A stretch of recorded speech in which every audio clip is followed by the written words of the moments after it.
Okay, call the meeting to order. Can I have a mover and a seconder, please? Councillor Cabral, Deputy Mayor Coghlan, that the regular meeting of the Council of the Township of Springwater, February 19, 2020, come to order at 6:30 p.m. All those in favor?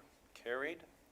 Okay, I would ask you to stand for the singing of the national anthem led by Deputy Mayor Coghlan, and please remain standing after the national anthem. Thank you. O Canada, our home and native land, true patriot love, in all our sons command. With glowing hearts we see thee rise, the true north, strong and free. From far and wide, O Canada, we stand on guard for thee. God keep our land glorious and free.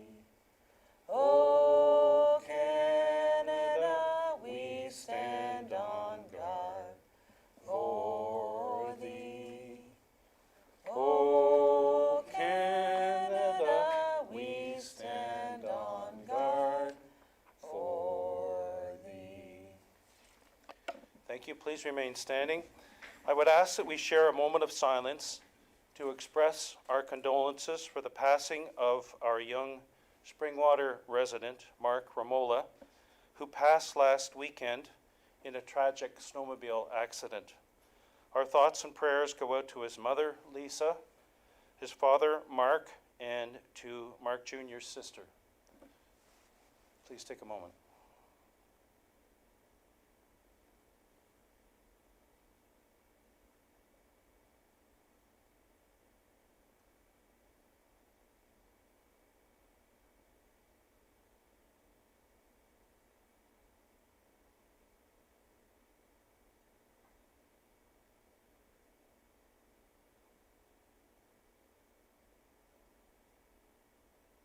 Thank you.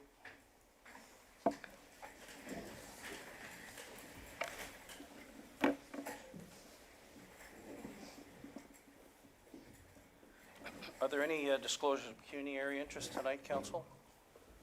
Thank you. I will be passing the chair over to Councillor Chapman on a matter later on, so I'll declare that at the time. Okay, may I have a mover and a seconder to call the public meeting to order? Deputy Mayor Coghlan, Councillor Chapman.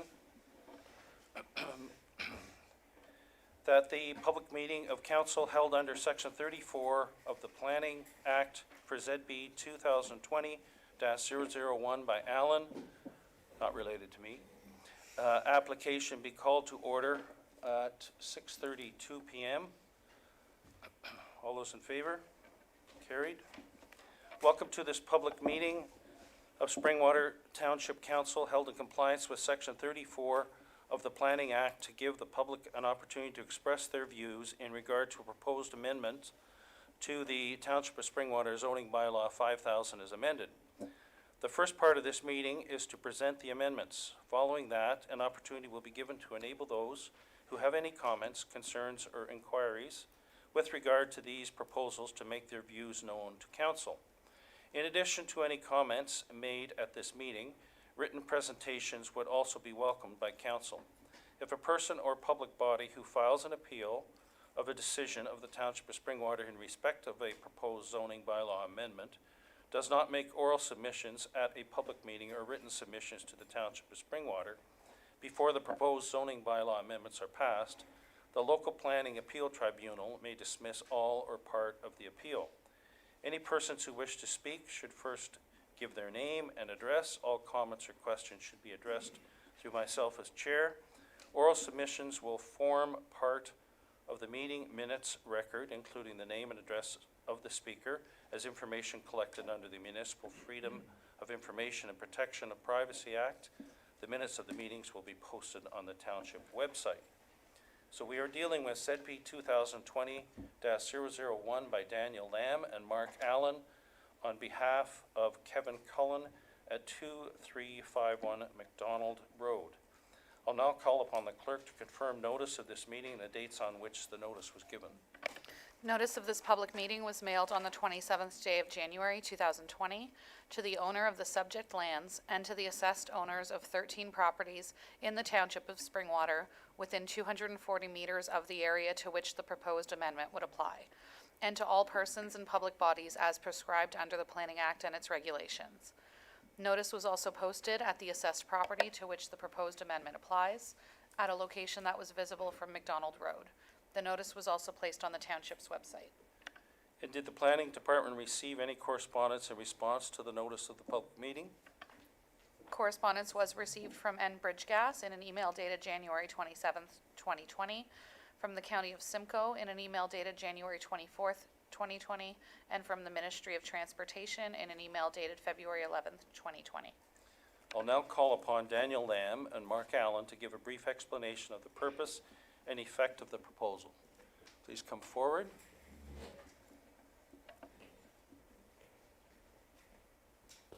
Thank you. Now pull those mics close to you, please, so that it's captured on the recording. Thank you. Thank you. Good evening, Mr. Mayor and members of council and ladies and gentlemen. My name is Daniel Lamb. I'm a realtor who is currently involved with regards to the transaction to purchase 2351 McDonald Road on behalf of my buyer, Mark Allen. As a result of this particular purchase, there is a plan associated with changing the existing use of a 4,000 square feet detached residential storage unit on the site into, which is currently zoned as rural residential, into a rural residential exception zone. And we have we've worked closely with regards to the planning department submitting a zoning bylaw minor variance application. The building department associated with the township has also visited the property and we were not aware of any concerns with regards to that particular visit. 2351 McDonald Road is located just towards the northeast side of Oa Lake. And next slide, please. Oh, thank you. That's handy.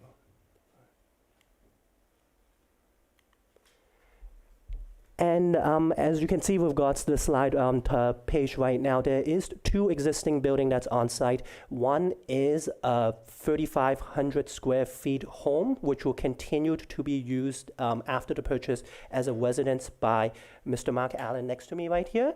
The other structure that's on site is an aluminum clad building, which is approximately 4,000 square feet. Both of these buildings have been on site for over 30 years now.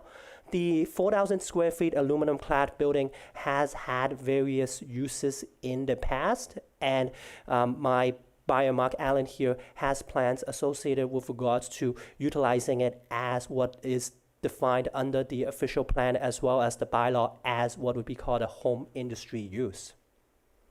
If you have any questions, feel free to stop me as well too. So now I'm going to turn it over to Mr. Mark Allen to explain to you with regards to his Beaver Hardwood home business, which he plans to run inside the 4,000 square feet structure. Hello, everyone. My name is Mark Allen. I just want to give you some background of the company and how it was started and basically what we do and how we plan to use the property. We started the business in 2015 in my home in the south end of Barrie, working in a small wood shop in the backyard of about 168 square feet. We basically salvage trees that would otherwise become firewood. We mill them, we dry them using a network of partners that we've developed over the years, and we make live edge tables by generally joining two slabs together or using one large slab. It's basically a small hobby business. I'm the only one that's involved in the manufacturing of the furniture, with the exception of my uncle, who's semi-retired, who helps me from time to time on a part-time basis.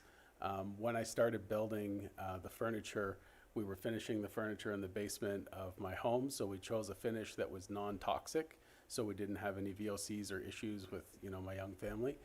We still use that finish today, so there's no concerns that way.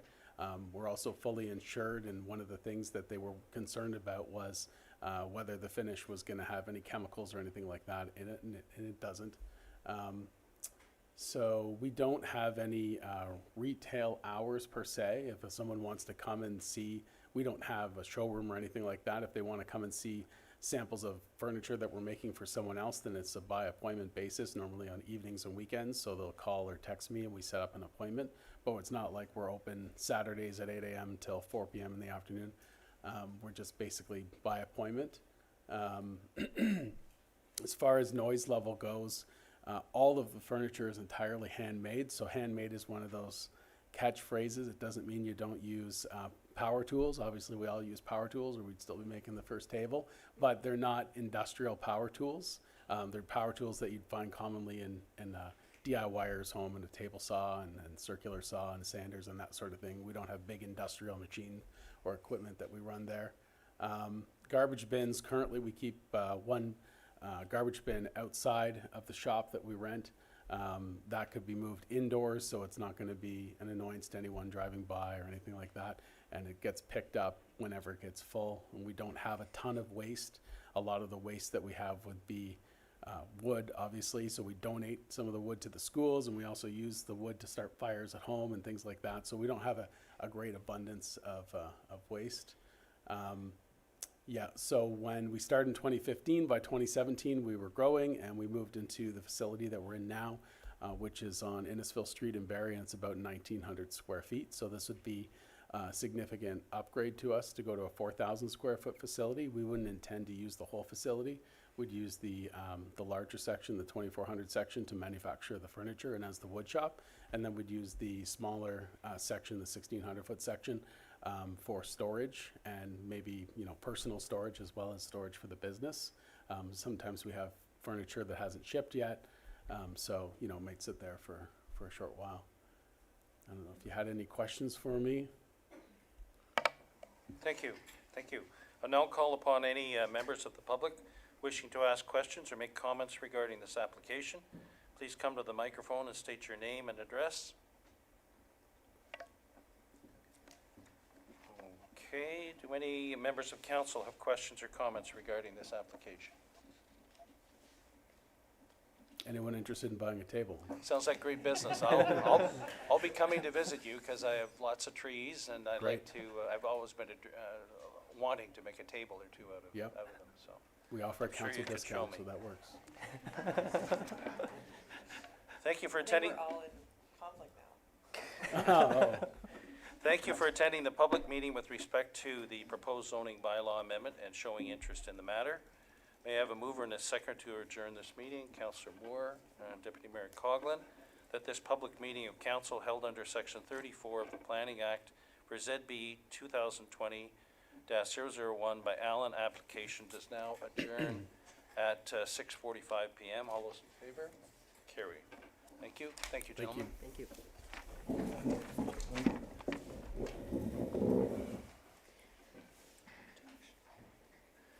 Okay, direction following, mover and seconder, please. Public meeting, Councillor Moore, Councillor Chapman. That council, having held a public meeting in accordance with Section 34 of the Planning Act, RSO 1990 CP 13 as amended on a zoning bylaw amendment, application ZB 220-001 by Mark Allen and Daniel Lamb on behalf of Kevin Cullen, having noted correspondence and input received, direct that the application be approved and that the appropriate documents be submitted to council for consideration. All those in favor? Carried. Thank you. Okay, moving on to item 6.1 on the agenda. We're pleased to have Mr. Greg Davidson of Elmvale District High School for a presentation regarding the exchange group to Pond Inlet.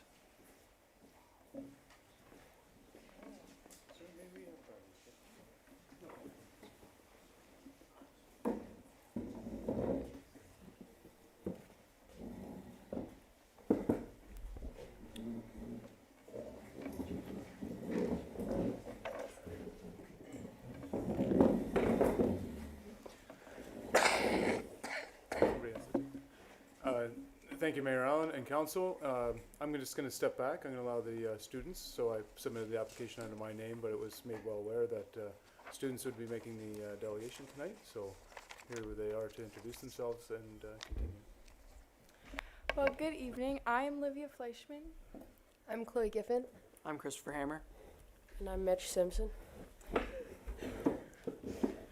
Thank you for giving us your time to share a presentation on Almvale District High School's Nunavut Exchange to Pond Inlet this year.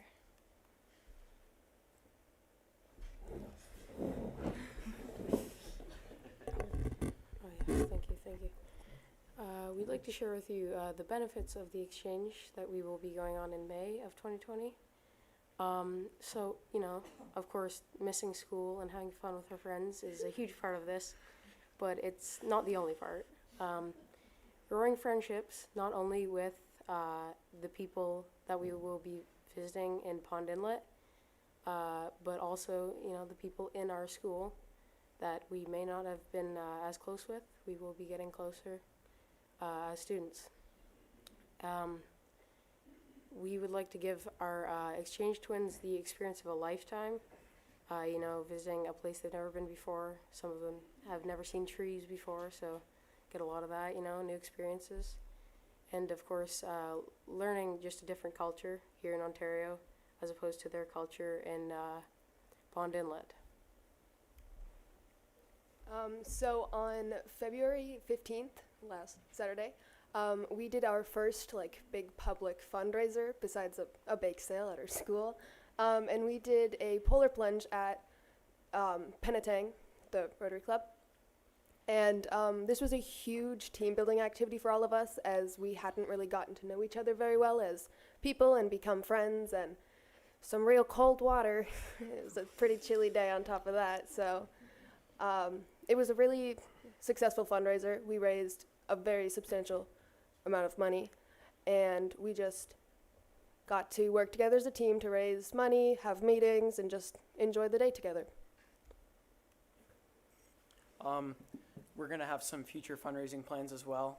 We plan to host a paint night with signs and such like that. We're hosting a music show that involves our all of our school bands and a couple independent people who would like to come up and sing. We'll charge admission for that.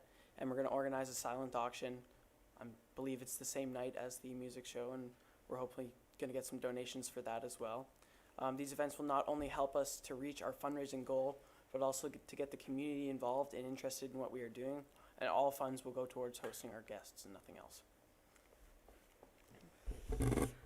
As Almvale District High School students, we pride ourselves in our involvement and volunteering in our community. As you can see from the information provided, we have volunteered in many programs around our community, including school programs, church programs, and summer camps.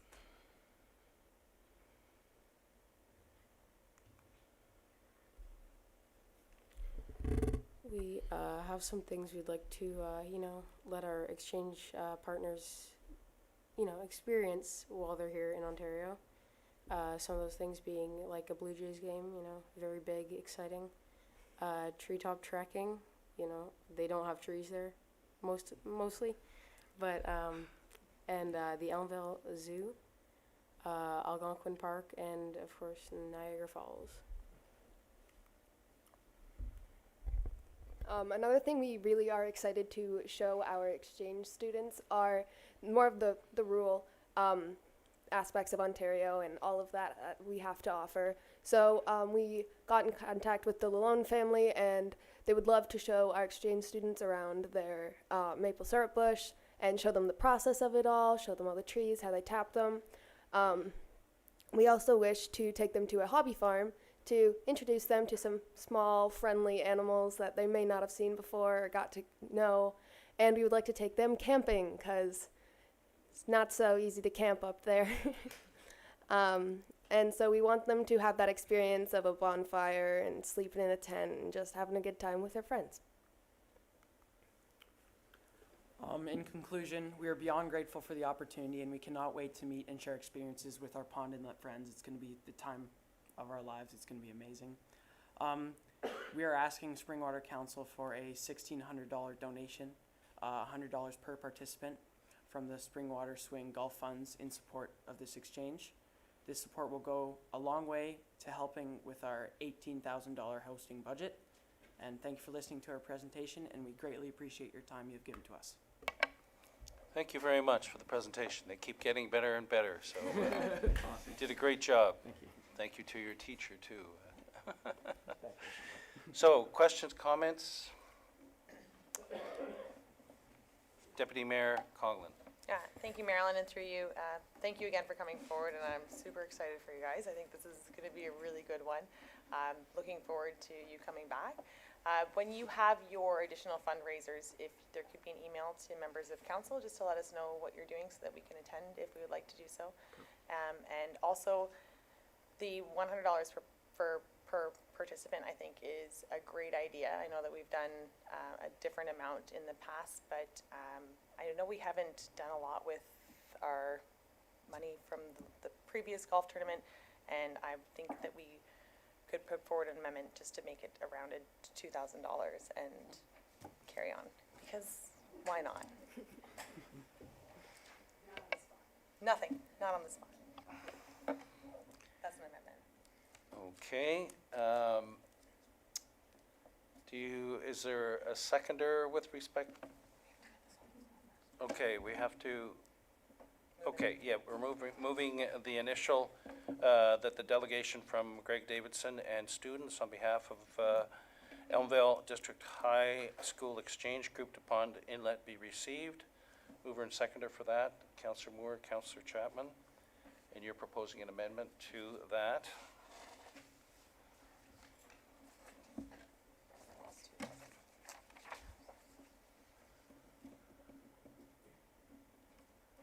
So you said you raised more than expected on the polar dip. How much did you raise on the polar dip? I believe. We raised over $4,000 for our polar dip. $4,000. So it was worth it. Oh, yeah. The parents are excited to see them. A little chilly, but. The amendment seconded by Councillor Moore. That council hereby approve a donation in the amount of $2,000 to the Elmvale District High School for their student exchange program with funds to be provided by proceeds of the Springwater Swing Golf Tournament. All those in favor? Carried. And the main motion reads that council hereby approve a donation of the amount of $2,000 to the Elmvale District High School for their student exchange program with funds to be provided from the Springwater Golf Tournament, and that the delegation from Greg Davidson and students on behalf of the Elmvale District High School Exchange Group to Pond Inlet be received. All those in favor? Carried. Thank you. Thanks very much, and we'll look forward to a follow-up report and lots of pictures upon your safe return from this trip.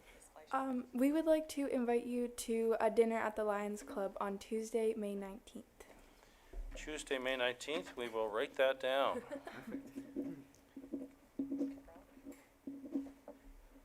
Councillor Cabral? Thank you, Mayor Allen. I was wondering, since you guys are going to Pond Inlet and your visitation twins will be coming here, would there be an opportunity, if it coincided with a council meeting, that we might get a chance to meet them? I don't want to say that definitely make it happen, but if it happened to be something that was easily accommodated, would you be open to it? They will be at the dinner on the May 19th. I figure that would rate right up there with a Blue Jay game. Springwater Township Council meeting. Deputy Mayor Coughlin? Yes, thank you. Through you, Mayor Allen. Past council, it did align, and the students of the exchange did come to the council meeting, and we did have an opportunity to meet and greet with them, and we had a photo opportunity with them. So if that happens again, that's great. Greg? Yes, thank you. Just for clarification, so Lions Club is very supportive of this program. And once in the past, we fed the Lions, so our parent group and students brought food to the Lions Hall. So what we're doing is we're inviting you to that dinner, and Lions would like you to be there. Okay, so all the Inuit kids will be there with pictures from the north, and whatever we've done in the 2 days prior Yeah. here in Ontario, okay? So That'd be great. thank you very much, Councillor Cabral. Can you just shoot me an email and I'll make sure it gets to all the council so they can get it in their calendars? Absolutely. Okay. But you still have to come back and present to us, right? This doesn't offset that. Okay. Thank you very much. Have fun. Be safe. Okay, next we're moving to question period, where members of the public are invited to ask questions of council or make comments regarding an item on the agenda. Each person has a maximum of up to 2 minutes, and total question period is 10 minutes. Anybody wishing to have a question?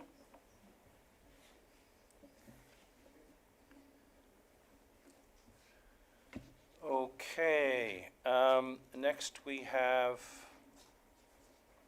8.1, adoption of minutes of council. Can I have mover and a seconder? Councillor Moore, Councillor Cabral. That the minutes of council listed herein be approved as presented, being the minutes of the regular meeting of council of Feb. 5, 2020. All those in favor? Carried. 8.2, minutes of boards and committees and organizations. Can I have a mover and seconder? Councillor Moore and Deputy Mayor Coughlin. That the minutes of boards, committees, and other organizations listed herein be received as information. Minutes of the Recreation Advisory Committee, December 10, 2019, and minutes of the Cultural Activities Advisory Committee, January 7th, 2020. All those in favor? Carried. Moving on to correspondence and information. There's an option report, 10.1. Can I have a mover and a seconder to get this on the floor, please? Councillor Moore and Councillor Chapman.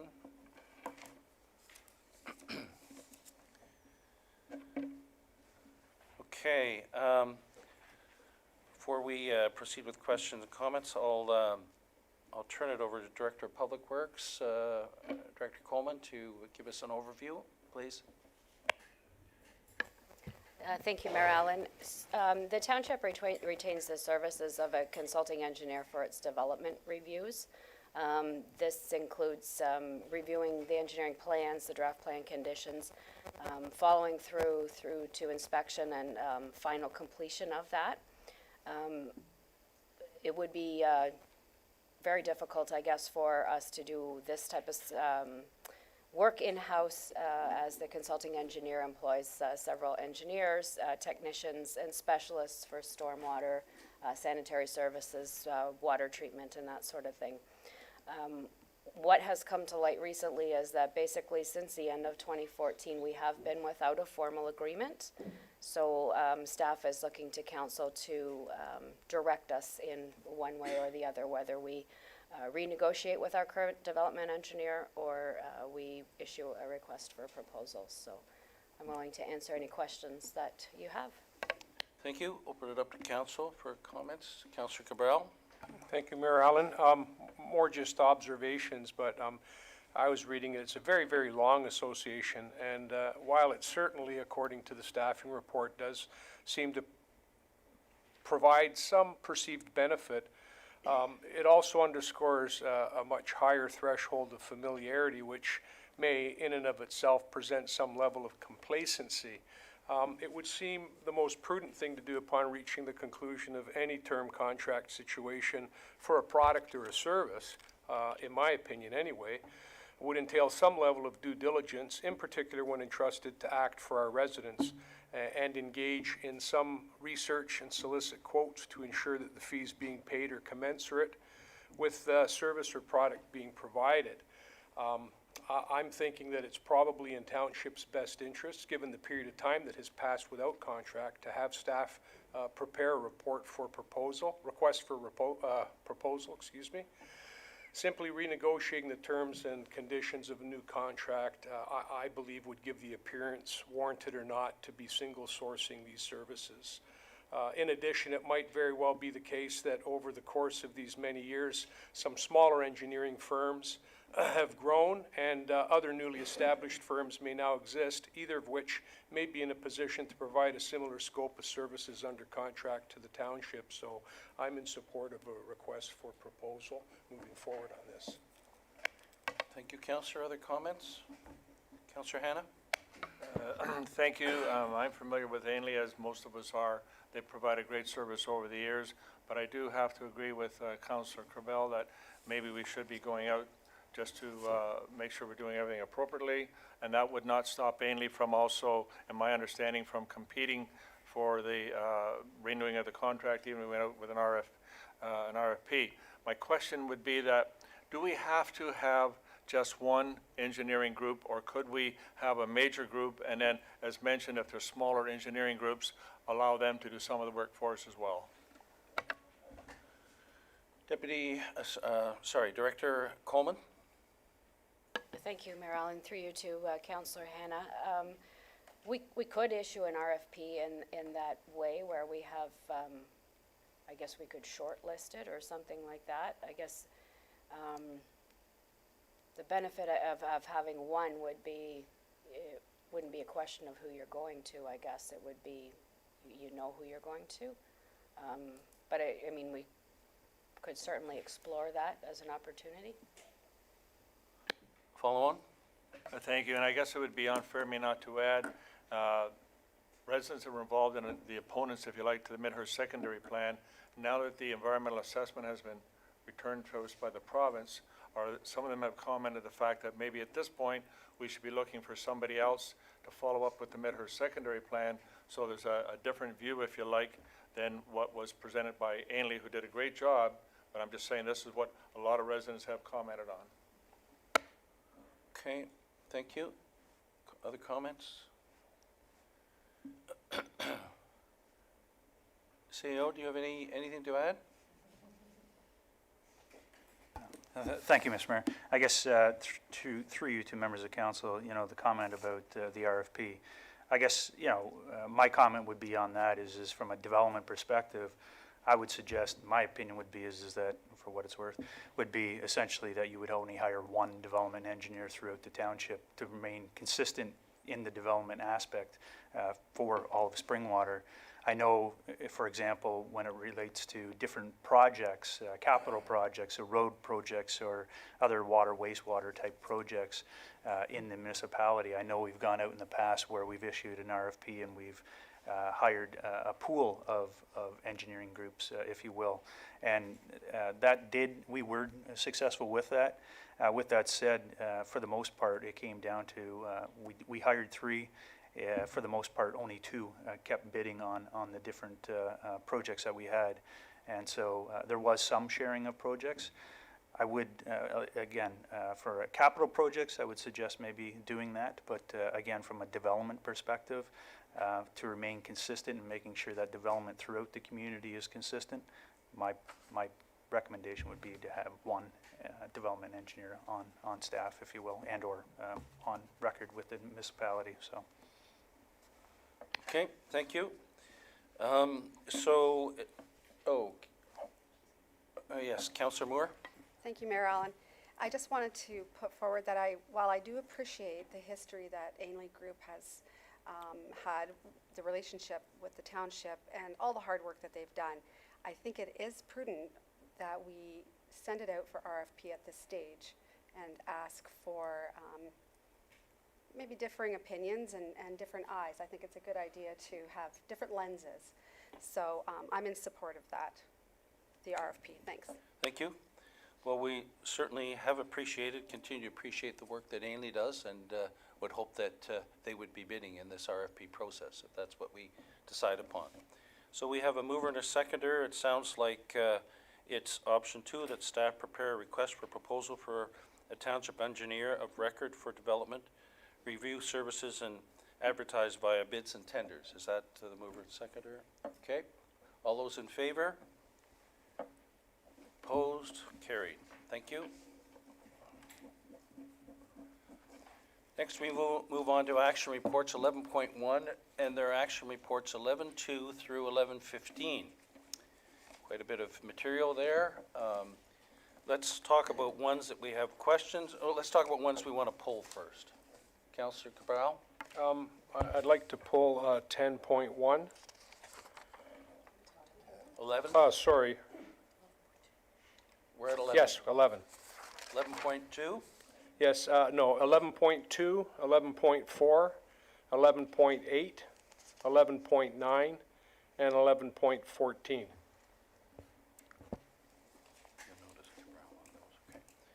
Any others? I'm wondering if other council members might have some they might want to pull, but those are the ones I'd like to speak to. Okay, thank you. Councillor Hanna? 11:15, please.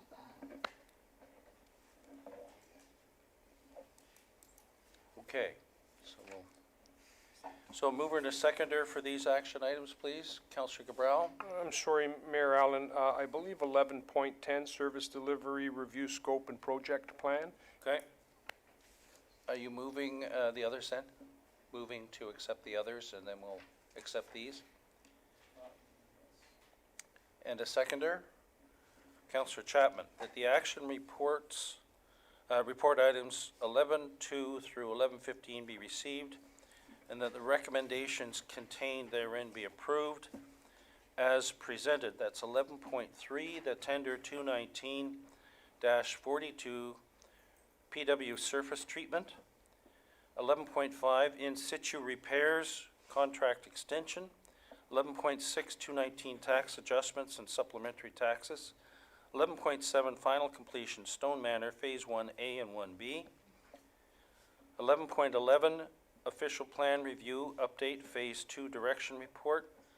11.12, SU 216-002, Marshall Developments, subdivision agreement authorization. 11.13, TU 2016-002, Simcoe Soils Management, Soils Transfer Station, with the exception of 11.2, 11.4, 11.8, 11.9, 11.10, 11.14, and 11.15, which will be dealt with separately. All those in favor? Carried.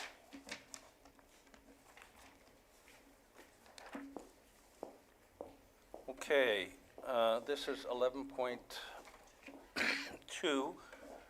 Mover and a seconder to get it on the floor, please. Councillor Cabral. Councillor Chapman. Councillor Cabral, go ahead. This is the off-road vehicle use on municipal roadways, draft bylaw. Thank you, Mayor Allen. Read the report and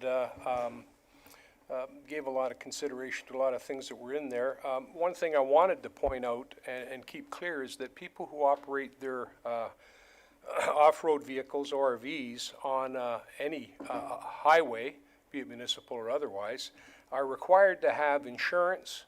They're required to have the proper equipment. Their vehicle has to be properly insured and licensed. And the operator himself must have either a M2 or a G2 license to operate on the roadway. And I think that's important because it means that these people should be familiar with all aspects and all rules of the road. I noticed that there's some fairly broad exclusions with respect to the permitted hours of operation and seasonal limitations. The recommendation restricting hours of operations as recommended, however, does place those who use their ORVs for farming or legitimate work purposes in contravention of this bylaw for something that they are presently likely entitled to do, in particular the farmers. I'd like to kind of put a different spin on it when we're talking about the ORVs on the road and the reasons why they might not be permitted on certain roads. Makes me wonder because if the driving factor here is in respect of noise, I'm just curious whether or not the noise bylaw might be a better applicable way to deal with enforcement. With respect to the, and that's dealing with the hours of operation. I'm not particularly in favor of 11 p.m. to 7 a.m. Due to that, because it does place restrictions on farmers as well as hunters, people who aren't necessarily using their off-road vehicles strictly for recreation. The seasonal limitations, again, with ORVs being very well suited to winter use kind of makes me question why we'd want to do that, put that restriction in place. Given that farm vehicles take up a large portion of the roadway at often very much slower speeds and bear no such restrictions. Again, it would seem ORV operators operating an ORV for other than mere recreational purposes are once again being disadvantaged. And is the seasonal restriction being recommended in order that there be no conflict between snowmobiles and ORVs as to the trails? If so, then the bylaw might be specific to that aspect solely. Not quite done there, sorry. Okay, and I appreciate that, but do you want some response to them as you go? Or? I could, but I didn't want to bind myself to not being able to ask all my questions, but I'm happy to do that. Counselor, I wouldn't do that. I don't think so, but I know quite often sometimes we don't get to ask the questions go quite ahead. to the extent that we'd like to. But I guess just a couple more points I'd like to make with respect to the restrictions on hours of operation and the seasonal limits. Coupled with the inherent costs of the additional signage might bring, these restrictions should possibly not be considered for inclusion, and that the status, because what they're suggesting in the report is that after we've got these restrictions in place, well, we'll review them and see if we should take them back out. I would rather, I think, see them look at where we need to put restrictions in place based on the use by the ORVs after they've been permitted access to the roadways, based on comments from staff and observations from staff, as well as comments from the residents and observations from the residents, rather than the other way around. Signage would then not be required.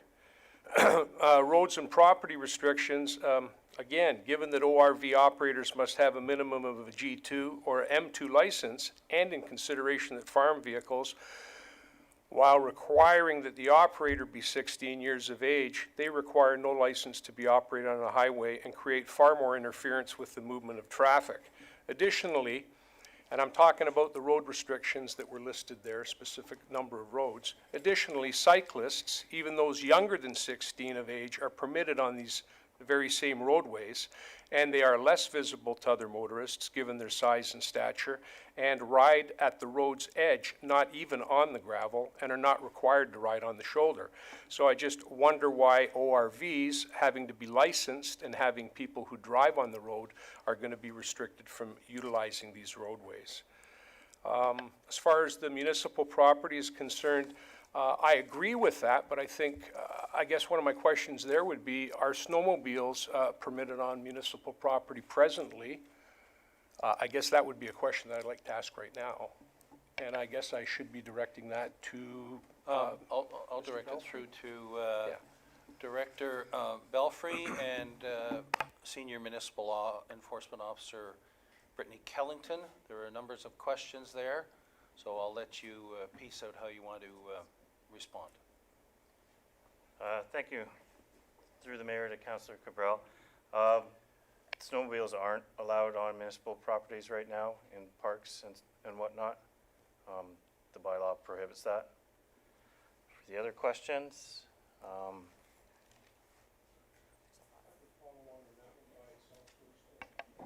Okay, Councillor Cabral. With respect to that, the only suggestion I would make to that is I'm certainly not opposed to the ORVs being prohibited from municipal property, the same as snowmobiles are. My suggestion then would be that what we should be doing or looking at is, rather than putting up a bunch of separate signs, is maybe purchasing a sticker that can be affixed to the ones that are currently in existence for the snowmobiles, and merely create a bylaw that simply says no motorized vehicles allowed or motorized vehicles are prohibited. That would be a suggestion on that one. Thank you. Okay, the other questions, please?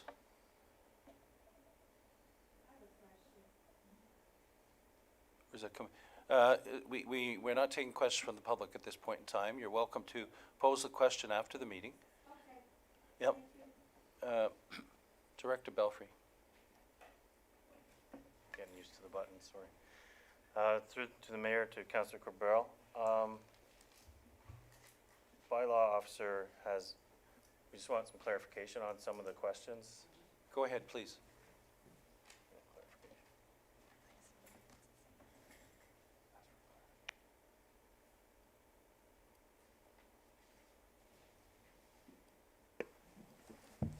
Through you, Mayor, to Councillor Cabral.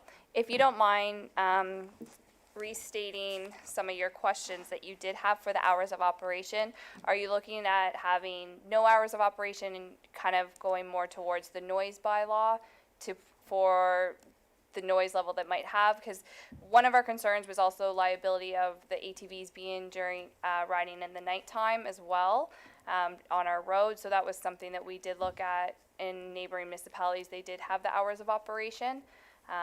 If you don't mind clarifying a little bit of that for me, please. Councillor Cabral? Well, I thank you very much. I guess my clarification on that was, I wasn't sure, A, whether it was due to the noise, and I thought that maybe it would be better off being enforced or looked after through the noise bylaw. When it comes to these vehicles operating on the roadway, there is equipment regulations that are in place provincially that dictate what they're going to have in order to operate that vehicle on the roadway. So I think what I'm suggesting now, based on a lot of the recommendations with respect to the restrictions on specific roadways, the seasonal and the hours of operation, I think what I was thinking in respect of those was that these vehicles are licensed and insured and equipped, and all of these regulations come from the provincial level. And 11 o'clock p.m. Doesn't make a whole lot of sense if it's getting dark at 6:30 in the afternoon. So I guess what I'm saying is I would prefer to not have those particular restrictions, because then it would permit people who aren't necessarily using it for recreational purposes to still be able to utilize them. In addition to that, there may be times even in the wintertime where your ATV might be far more suitable mode of transportation if your vehicle is not capable of getting you where you want to go.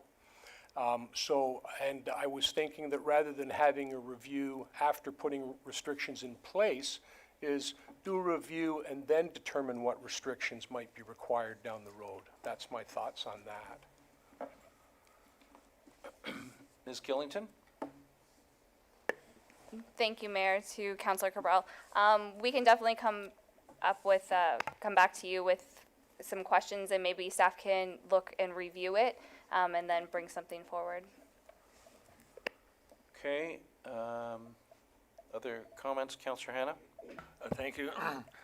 Just for clarification, if I could just ask Councillor Cabral, I'm supportive of not having any seasonal restrictions, but I have a problem with the timing if it's going to affect people who want to take their ATV to go hunting early in the morning, or if it wants to restrict farmers who might use their ATV to get out to do their crops. So other than that's my problem with the seasonal. I don't think there should be any, I don't see a need for seasonal, I guess is what I'm saying. And if there's going to be time restrictions, it shouldn't affect hunters and it shouldn't affect farmers. Is that basically what you're saying? Councillor Cabral?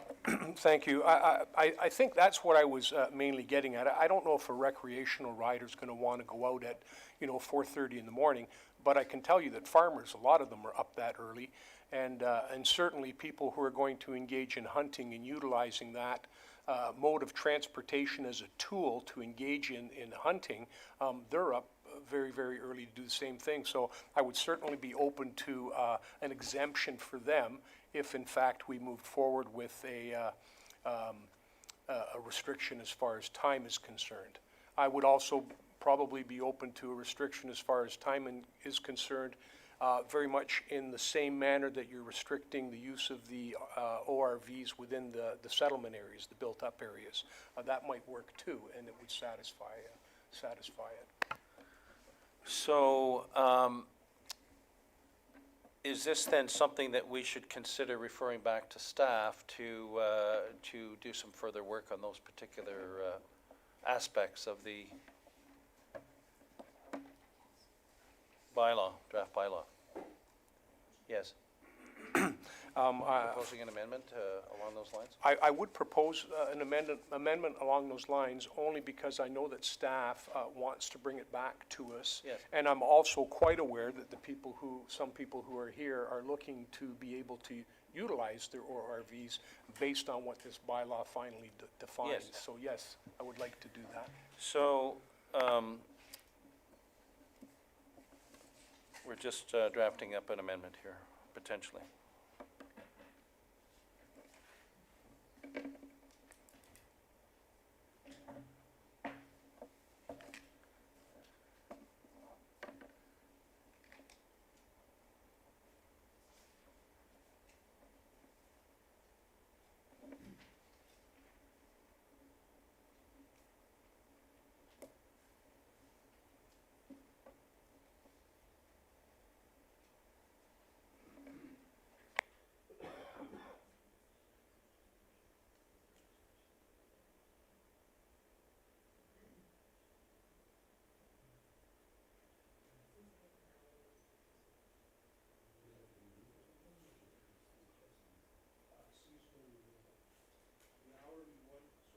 Turn this on again. Sorry, Mayor Allen.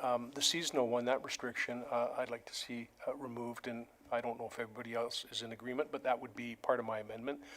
The hourly one, I don't know how you would phrase it, but more along the lines that those that are using the ORVs for work or for a utility purpose such as hunting or employment, but not recreationally, just to go for a ride, as an exemption to the hours of operation, that would probably be okay. Deputy Mayor Coughlin?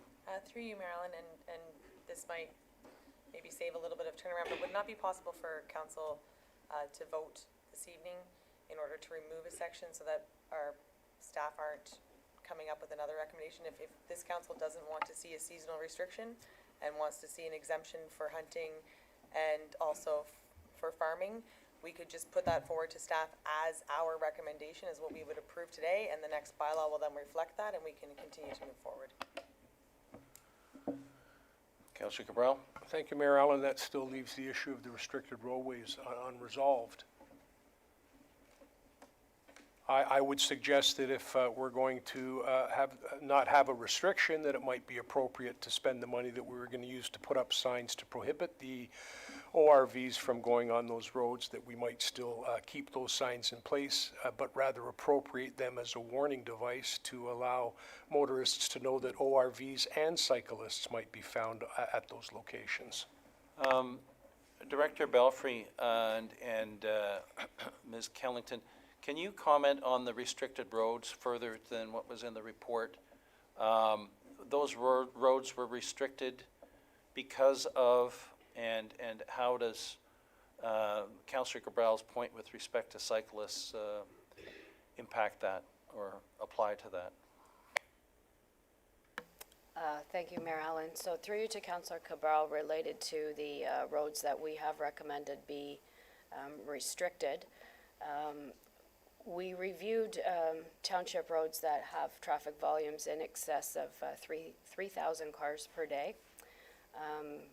Once we narrowed that down to our higher traffic volume roads, we reviewed the consistency of the road in terms of the shoulders, curves, hills, intersections, that sort of thing.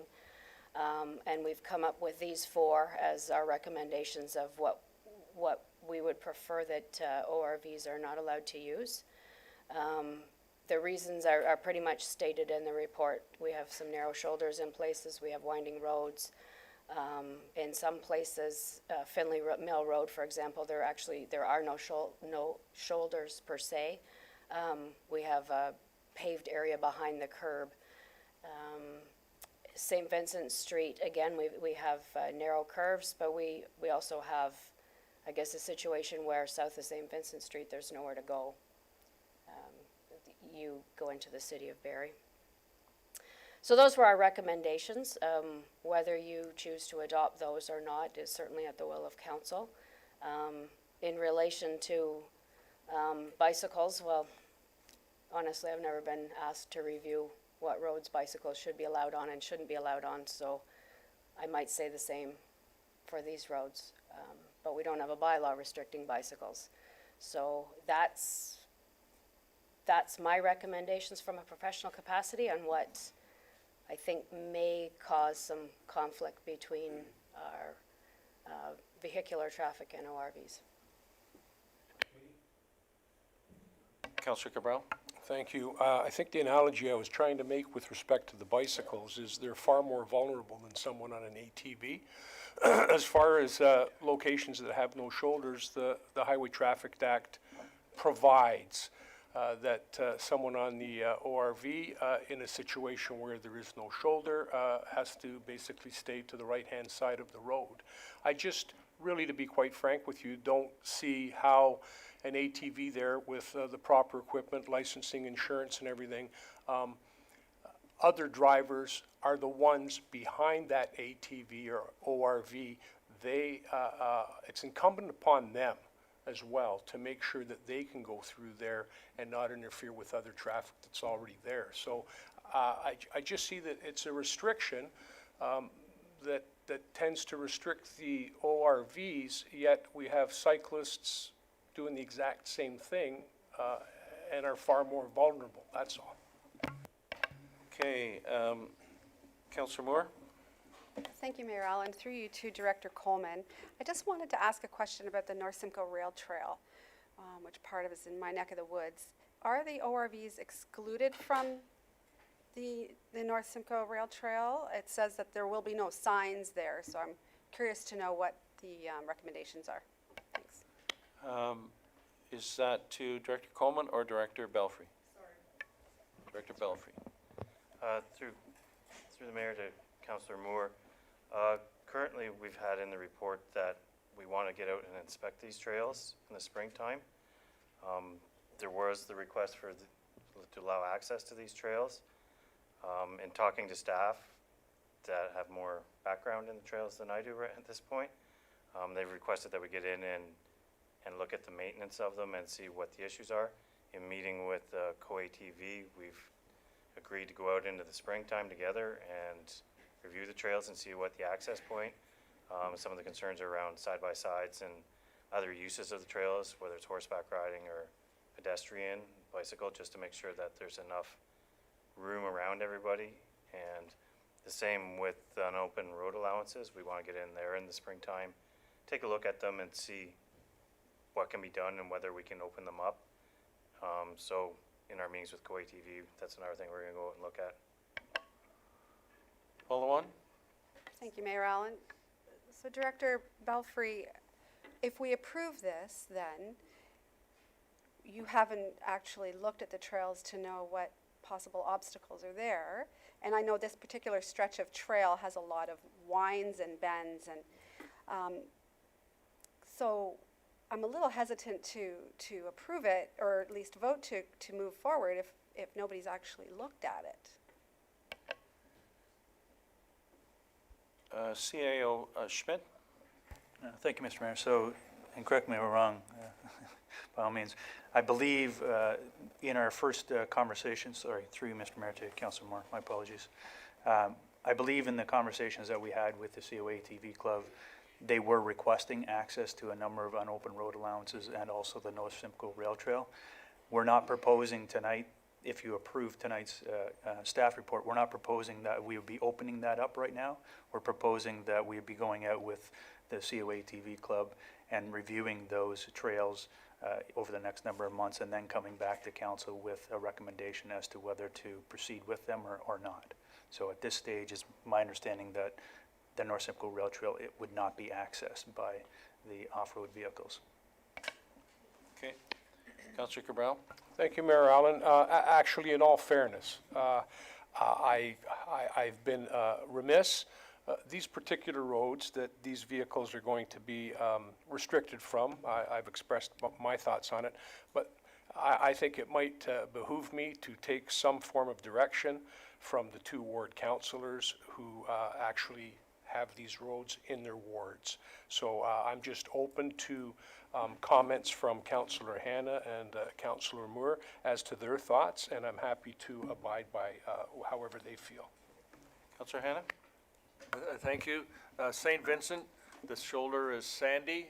There's no paved shoulder. Once you get north of Pools Road, there is a portion of a pool shoulder from Pools Road south you get to the bridge, but then at the bridge again, it narrows down. So if I had an ATV, I wouldn't be riding on that road. but whether we want to restrict it from people who want to risk driving up and down it, I'm not sure that we should be disadvantaging one group over other groups that get to use that road. There is a lady at one time who used to ride up and down there in one of those motorized, I want to call it wheelchair, I don't know what other term you use for it, a scooter. But anyway, I thought she was kind of risky doing it on that road as well. Councillor Moore? Thank you, Mayor Allen. Through you to Councillor Cabral. Personally, I wouldn't drive anything on this stretch of Carson Road between Ann and Bayfield.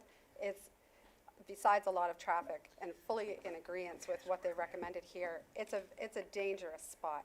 And there's been many, many cars go off the road and ended up on people's lawns. So I fully agree with that recommendation. Mayor Allen, in that particular case, I'm going to withdraw my concerns with respect to those particular To those roadways and roads? those restrictions, yes. All right, so let's just try this on. The report of the Senior Municipal Law Enforcement Officer and Director of Recreation Parks and Facilities regarding the draft off-road vehicles bylaw dated Feb. 19/2/20 be received, and that the motion now before council be referred to staff to provide further report proposing the removal of seasonal restrictions and the possible exemption of hours of operation. Councillor Cabral? I'm sorry, Mayor Allen, I thought we were going to make that amendment and then vote on it tonight. Clerk Ainsworth? Thank you, through you, Mayor, to Councillor Cabral. And that's what I wanted to clarify and follow on to Deputy Mayor Coughlin's comments. We can amend the motion that's on the table instead of referring it back to staff. And that way, the bylaw would still come to the next meeting of council, just with the changes that council is requesting with the removal of the seasonal restrictions and then exemptions to some for the hours of operation. I think the stumbling block here was my additional seeking the removal of the restriction roads, and I'm not concerned about that now after hearing from Councillor Hanna and Councillor Moore. Deputy Mayor Coughlin? Sorry, thank you, Marilyn, and through you to Officer Kellington. If council was to proceed with making those two amendments, is there any objection from our bylaw department as to moving forward in that fashion, or is it the preference of the bylaw to have it referred back to staff? Because I mean, the bylaw is great. I think that we've come a long way with the community. I think everything's in there that we need, and if we just take those two restrictions out, I think that we have a consensus between council and the community. So I just moving forward. Officer Kellington? Through you, Mayor, to Deputy Coughlin. No, that would be fine by bylaw. Then we'll review and just take all the data that we can, and in the future, possibly we might have to bring something for it, but as of now, no, that's fine.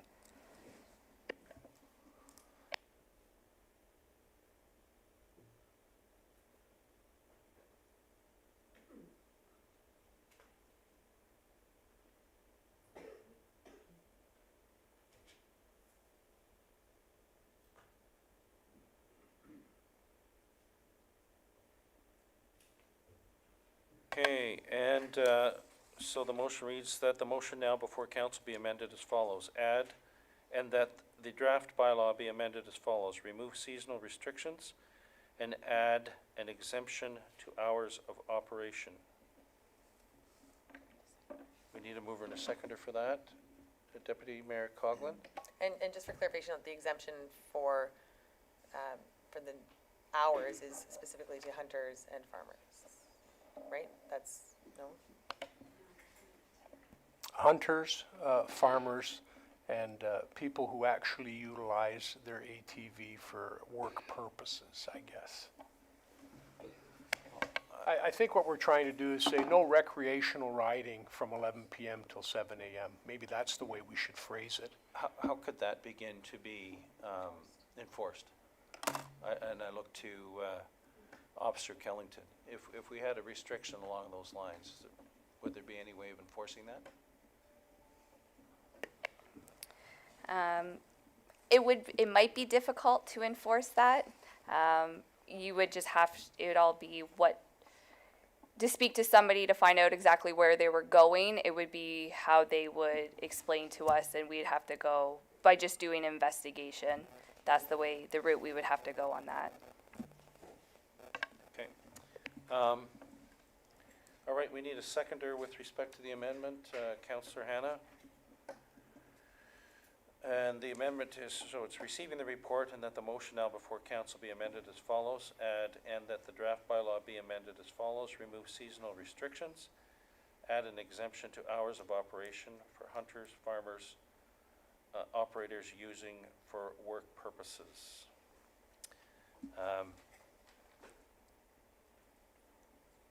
Okay, so we're voting on this, on the second amendment first.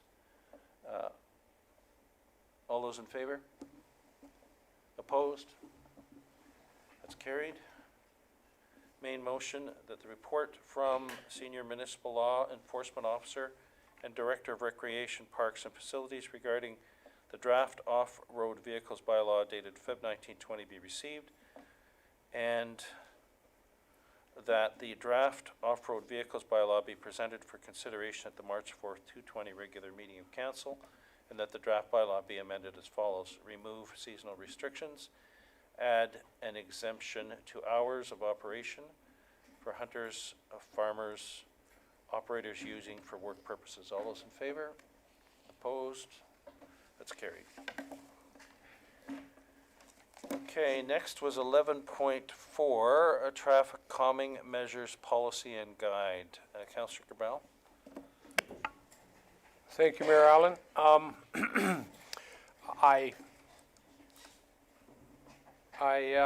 There were a couple of items in there that I think needed some clarification on.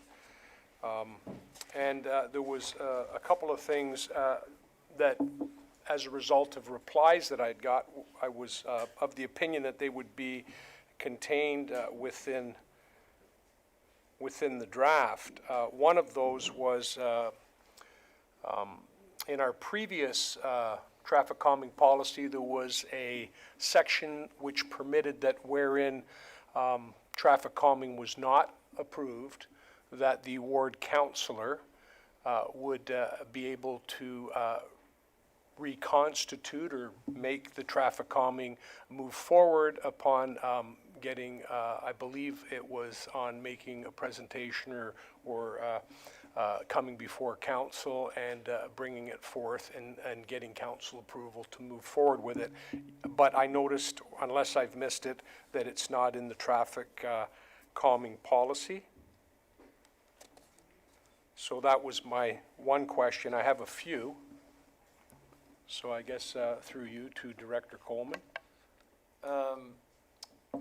Yes, let's do them so that we catch them all. Director Coleman. Thank you, Mayor Allen. Through you to Councillor Cabral. On page 4 of the policy, item 11, 12, and 13 have remained the same, which I believe is what your original request was, that 11, if the ward council, any member of council feels the process should continue, then the elected official may bring forward to council a notice of motion requesting a report from the director explaining the decision to stop the application process, and then it goes on that they can. Is that, which page is that? I'm sorry. Page 4 of the policy.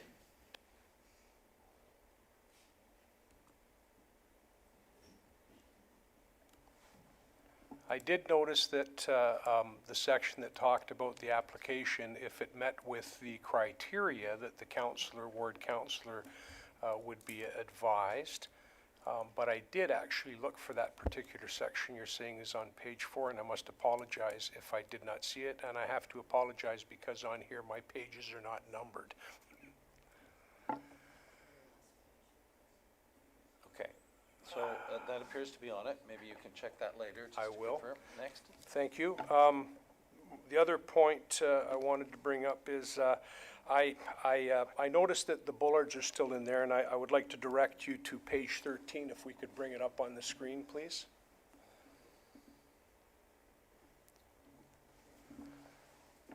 I did make a comment with respect to this particular aspect of it, and the reason I made comment of this is that Quite often, the users of the road that we consider are people in motor vehicles. And the problem I have with this particular strategy of traffic calming is it would be in the guide, yes, and I believe it's page 13. It's a bollard that was placed in the center of the roadway or on the roadway, and in my opinion, it presents a distinct danger to cyclists and motorcyclists, not just to injury, but to death. Fold down or otherwise, even if it flops out of the way, someone's going to be hitting it at roughly 50 kilometers an hour, which I don't know what that is in meters per second, but 30 miles an hour is 44 feet per second. If a motorcyclist or a cyclist comes into contact, I'm suggesting that it could certainly result in a catastrophic injury or death. These are only going to be used during the winter months because obviously we won't be able to plow snow in the winter. And that happens to be the exact same time that these vehicles are out on the road. It's one down from that, the ones that I'm talking about. That one on the right-hand side, it's in the middle of the road. I'm suggesting that if a resident took it upon themselves to put a similar obstruction in the middle of the roadway, township would immediately have it removed. I believe that this particular one on the right-hand side represents 100% liability to the township in the event of an accident or injury. I don't believe anything should be placed on the actual roadway. There's ample room at either side of the road on the shoulders to alert people for traffic calming situations or even a hump. But I've laid down my motorcycle on more than one occasion. And I've been in hospital injured, and it had nothing to do with hitting anything else. It had to do with the bike just simply going down. And if a cyclist or someone on a motorcycle doing 50 kilometers an hour clips that, they're going to be injured if a body part hits that, whether it flops down or not. And if they hit it and they go down, I can tell you right now, motorcycles are very unforgiving. Someone hits that with a car, it's no big deal. But on a motorcycle,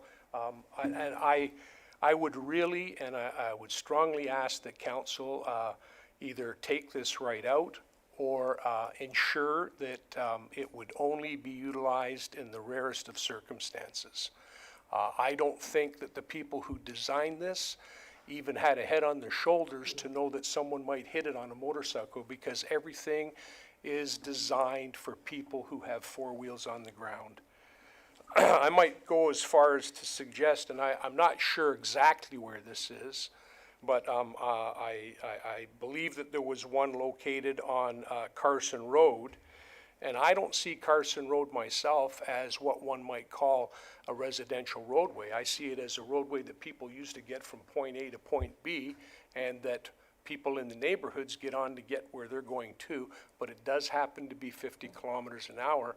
So I have a real hard time with this type of a traffic calming policy that includes that. Okay,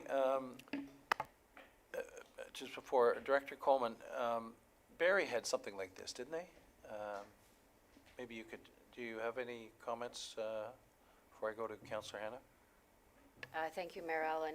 Yes, yes, Barrie did. Other municipalities have used it as well. It's typically this. Obviously, these pictures are a little closer than what you aren't seeing are the warning signs leading up to this type of traffic calming measure, where you would notify the people there's a traffic calming measure ahead. You would notice, warn them of narrow lanes ahead, and then this would be the actual traffic calming measures. So yes, Barrie had one in place, and several other municipalities in Simcoe County have used them as well. Councillor Hannah? Thank you. The one on Carson Road is the small one on the right. There was one like that on Carson Road. The sun was shining on one day and I hardly saw it. I just saw it at the last second. So I agree. I think there's a liability with the one on the right. The ones on the left, I see them in Barrie all the time, and they seem to work all right. You can see them, but I agree the one on the right is maybe something we should get rid of. Councillor Cabral? Thank you very much. I guess the point I want to make here is it doesn't matter if you've got signs that are alerting people that there's traffic calming measures ahead. The real issue here is the unpredictability of what could happen to a motorcyclist or a cyclist should a dog run out, a car cut them off, and then they don't have a choice of being aware that this particular obstacle is in their way. They're trying to evade something else, and they've been placed in a position where they're going to smack into this. And that's the critical aspect. I'd also like to just read something to you, if you don't mind. It's actually right from the criminal code. But if you read it, section 219, everyone is criminally negligent who A, in doing anything, or B, in omitting to do anything that is his duty to do, shows wanton or reckless disregard for the lives or safety of other persons, is liable.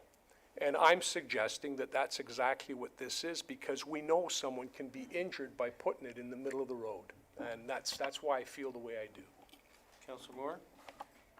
Thank you, Mayor Allen. Through you to Director Coleman. I know when this sign first went up, I contacted you because I too thought it was out of the ordinary and I wasn't sure how it arrived there. But I thought that it had been removed. So I wanted to know if you could comment on how successful it was, how many complaints you got, or actually, and who decided to put it in the position on Carson Road, because it is on the crest of a hill, which makes it very difficult to see, but how the success really was with this sign. Director Coleman? Thank you, Mayor Allen. As you're aware, we received several complaints from Carson Road, specifically between Ann Street and Bayfield. This was an attempt to catch people's attention, I guess, before they go into the built-up area. I would have to go back and look to see if we did any traffic counts, speed counts after it went up. Yes, it was removed. These are all temporary signs that would typically only be there in the summer, so they would be removed in October for snow plowing purposes. Okay. Any other comments? Councillor Cabral? Yep. With respect to the traffic calming point assessment, I guess I had a question as to exactly how this particular aspect of the traffic calming point assessment would be utilized. In addition to that, the sidewalks as well. And also, they talk about the pedestrian generator. Shortcutting, I'm just wondering, would that, where would that actually happen and how would that be determined? Because it strikes me that if it's an area that's 50 kilometers an hour or less, I envision shortcutting happening on a location kind of like St. Patrick's. They're cutting off of Floss Road 4 to cut through the subdivision to get out to the Phelpston Road to go south. But in this particular case, if we're talking about a location that has 50 kilometers an hour and it's a main thoroughfare such as, let's say, Floss Road 8, where people use it to transfer and get to Baseline or to get from Baseline to all the way down to Vigo Road, would that be a place that would qualify for these particular points? Like, how would we determine, or how does staff determine whether shortcutting is occurring at a particular location, given the location and the type of road and the surrounding structures, be they houses or farms? Director Coleman? Thank you, Mayor Allen. Through you to Councillor Cabral. So your first example of people using St. Patrick's Drive to shortcut through the community to get onto Phelpston Road South, that's a prime example. The way we would determine that would be typically through traffic counts. So an unusually high traffic count might indicate that people are shortcutting because there's 20 houses on the street and all of a sudden you have X number of thousands of cars. We also have intersection cameras. So we would put them up there for a period of time and then watch it to determine what cars are going in and literally coming back out the other side. The other examples of the 8th and that actually probably wouldn't qualify under this because it's been written for roads that are posted at 50 kilometers an hour or less. please. Okay, before we do, yep. I should have gotten this on the floor. We need Oh, a mover and sorry. seconder to get on the floor. Deputy Mayor Coughlin, Councillor Cabral. Go ahead, Councillor Cabral. Thank you. I brought up the 8th because there actually is a stretch of the 8th that is 50 kilometers per hour, so I was just trying to use that as a comparator. The only other one I kind of wanted to ask about is on page 36, you don't have to go there, there's a 36-month window that if they don't meet the threshold for traffic calming, that's it. You've got to wait 3 years. And I don't necessarily have a problem with that. I just kind of think that there should be some mechanism in place whereby this could be overridden should the characteristics of the roadway change itself, or that the characteristics of another roadway nearby change and exasperate a particular situation. As an example, if there was construction in one particular part of a neighborhood, and then all of a sudden you got 50 million cars going down the road, and they did complain prior to this particular bylaw, we just need a kind of an escape clause there is what I'm asking for. Okay, so given the comments with respect to the temporary center medians, and I believe it was basically either removal or use, consideration before using, last measure. And this latter point that Councillor Cabral made, do you want to do an amendment or just accept this with those considerations taken into consideration, Councillor Cabral? I'd like to propose an amendment on both, might as well, because that's the only issue I really have with this. Okay, give us some wording on that then, please. Propose an amendment that particular style of bollard that is placed directly on the roadway be removed for use as part of our traffic calming policy, and that the 36-hour window not permitting 36 month? 36 months, sorry, Mayor Allen, thank you. 36-month window, waiting period after they've been denied their first application, that given, I don't know how to, extra, you got a word for me? I think maybe just keeping that clause consistent with our procedural bylaw in that we, at our council table, have a 1 year.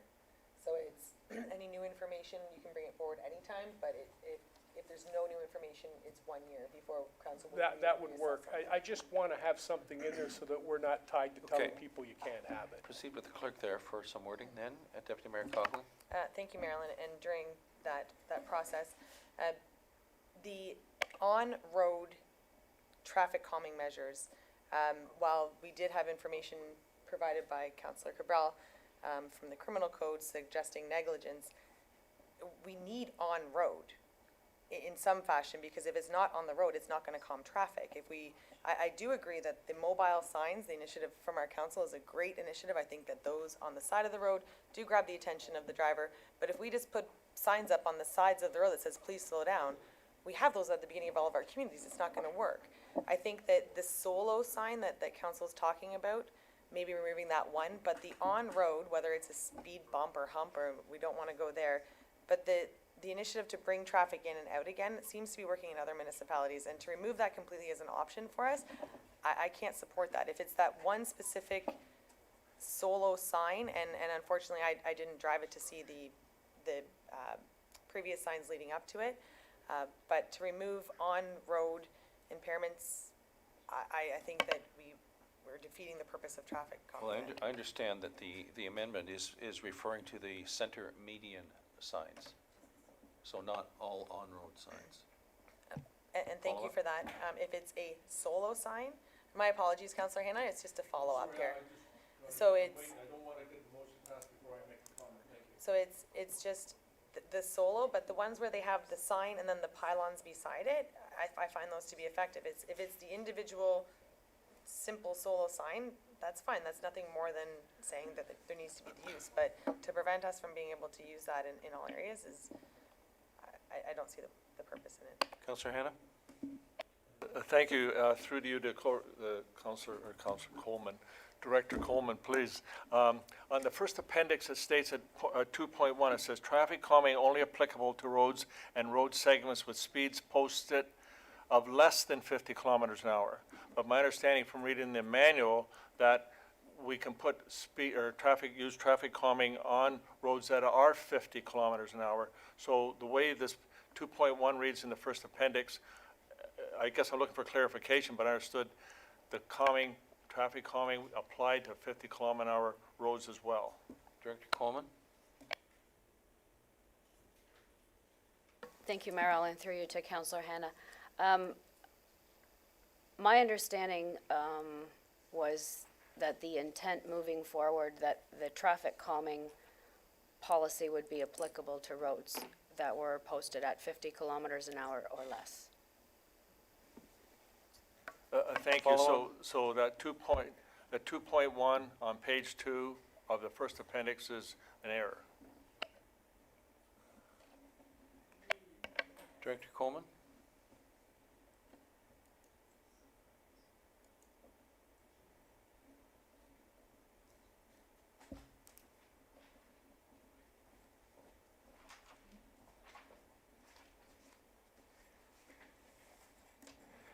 Sorry, Mayor Allen. Councillor Hannah, can you repeat what page? I got to the policy now.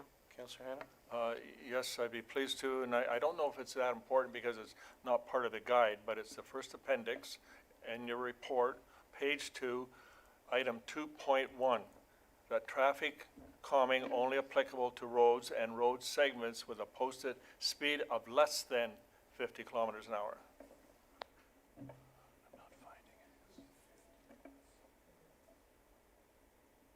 Director Coleman? Thank you, Mayor Allen. Yes, less than 50 kilometers an hour. Or am I not hearing you correctly? So, he's saying there, is there an error therefore in the, sorry, what document? Well, thank you. It's the first appendix in it's your report. It's the first item in the report, on the council report.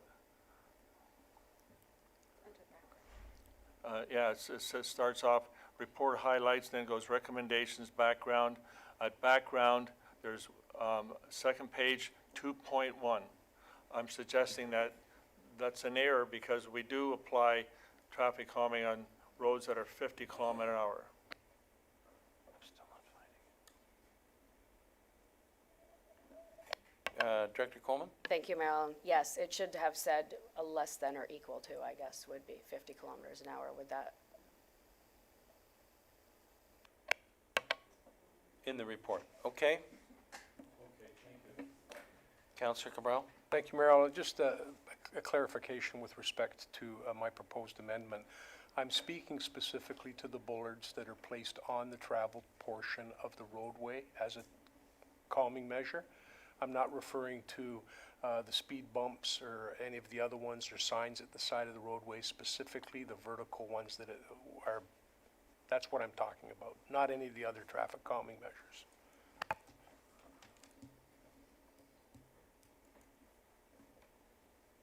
Okay, but Deputy Mayor Coughlin, I believe, was referring to some that are on the road but are on the sides of the road. Deputy Mayor Coughlin? Thank you. Just for clarification, our council has established that speed bumps typically don't work and are costly.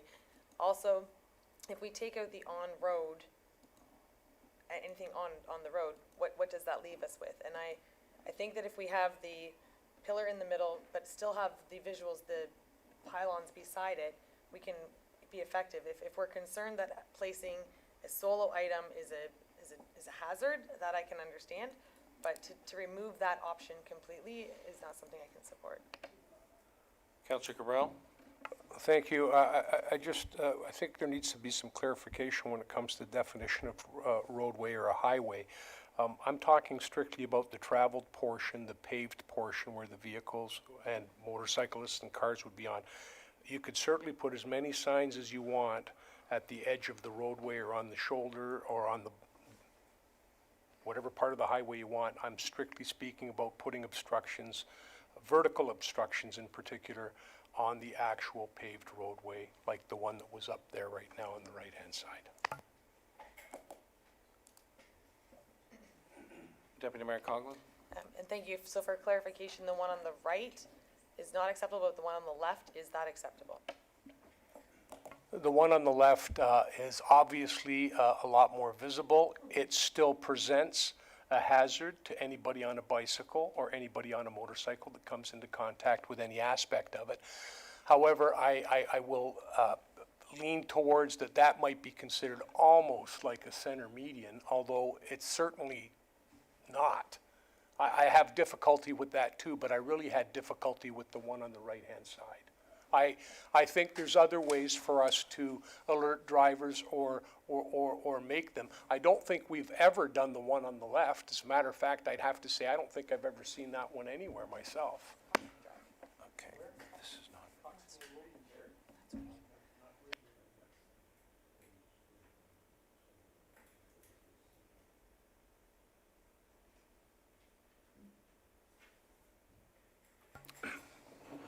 I would suggest that maybe it's the roads that they're being used on.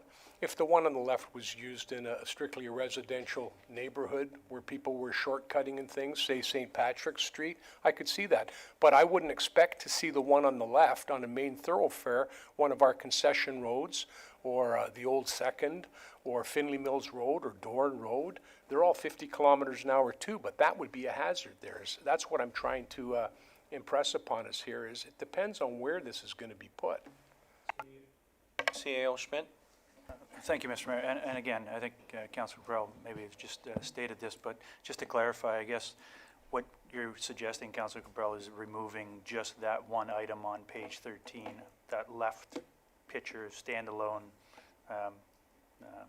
traffic calming measure, if you will, be removed from the policy. The one on the left is fine, the one on page 14 is fine, everything else is fine except for that one on the right-hand side? Well, the one on the right-hand side, but to be quite frank, depending on where the one on the left was placed, I think it would present a fairly extreme hazard to anybody on a bicycle or a motorcycle. You see, the problem is we don't know where this is going to be because it can be on any stretch of road that's 50 kilometers an hour or less.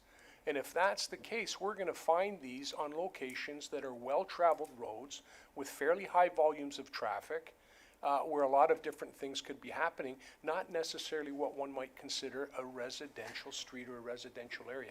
If this was to be on Idlewood, I don't think it would be that big an issue. But if it was to be on a rural road where you got animals coming out at you and all kinds of stuff could happen and a higher volume of traffic, then yes, it does become a hazard. And I guess that's the point I'm trying to make. And the only way I can see of ensuring that nobody gets hurt by this is to say, let's not use them. Okay, so let's look at the potential wording here. So the amendment portion is that the motion before council be amended as follows. That the policy be amended as follows. Remove the option for an upright center bollard or other vertical obstruction be placed on the traveled portion of the roadway.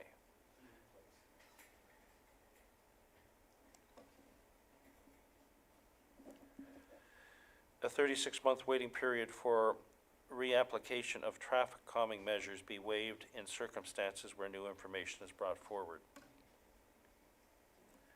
So with that wording, remove the option for an upright center bollard or other vertical obstruction being placed on the traveled portion of the roadway. Well, if you conclude that, then you're excluding the left and the right.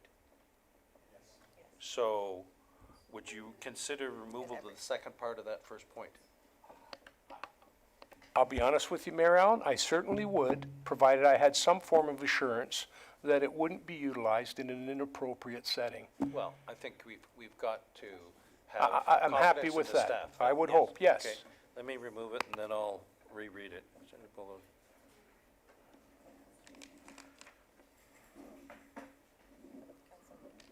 Councilor Moore, did you have a comment? Thank you, Mayor Allen. I just want to be clear that we're addressing the temporary lane narrowing piece too that Director Coleman has put in this report. It also has a vertical sign in the middle of the road, but it's labeled temporary lane narrowing. So I just want to see where Councillor Cabral falls on that. Well, I believe from what we just clarified is that temporary lane narrowing would work but it would exclude a center upright bollard. So we would be leaving the two on the side? Yes. And excluding the one in the middle? Yes. Excluding the right and including the left? Exclusive of the center portion of the left. So I'll read it again. So I need a seconder on this amendment, please. Councillor Moore.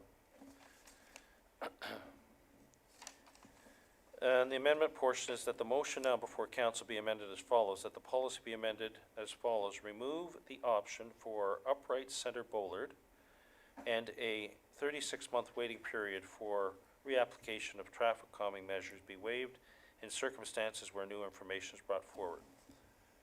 Question or voting? Deputy Mayor Coughlin. My apologies for extending this even more. If this motion goes forward as one, I'm not gonna be able to support it. I do support amending the 36 months, so if this is simply not using that anymore, fine, go ahead, because there's many other options. But as soon as you get into no vertical, no other options, I think that's simply removing that simple option as CO Schmidt was questioning. And if we could separate this motion, because I would like to support Cabral's second portion, but I will not support no vertical entities. But just to clarify, the first part of that amendment was remove the option for upright center bollard because at the center of the road. So he's, What's on the left? but I did say It with says the, upright center. no, but I did say the left would work with the removal of that center bollard.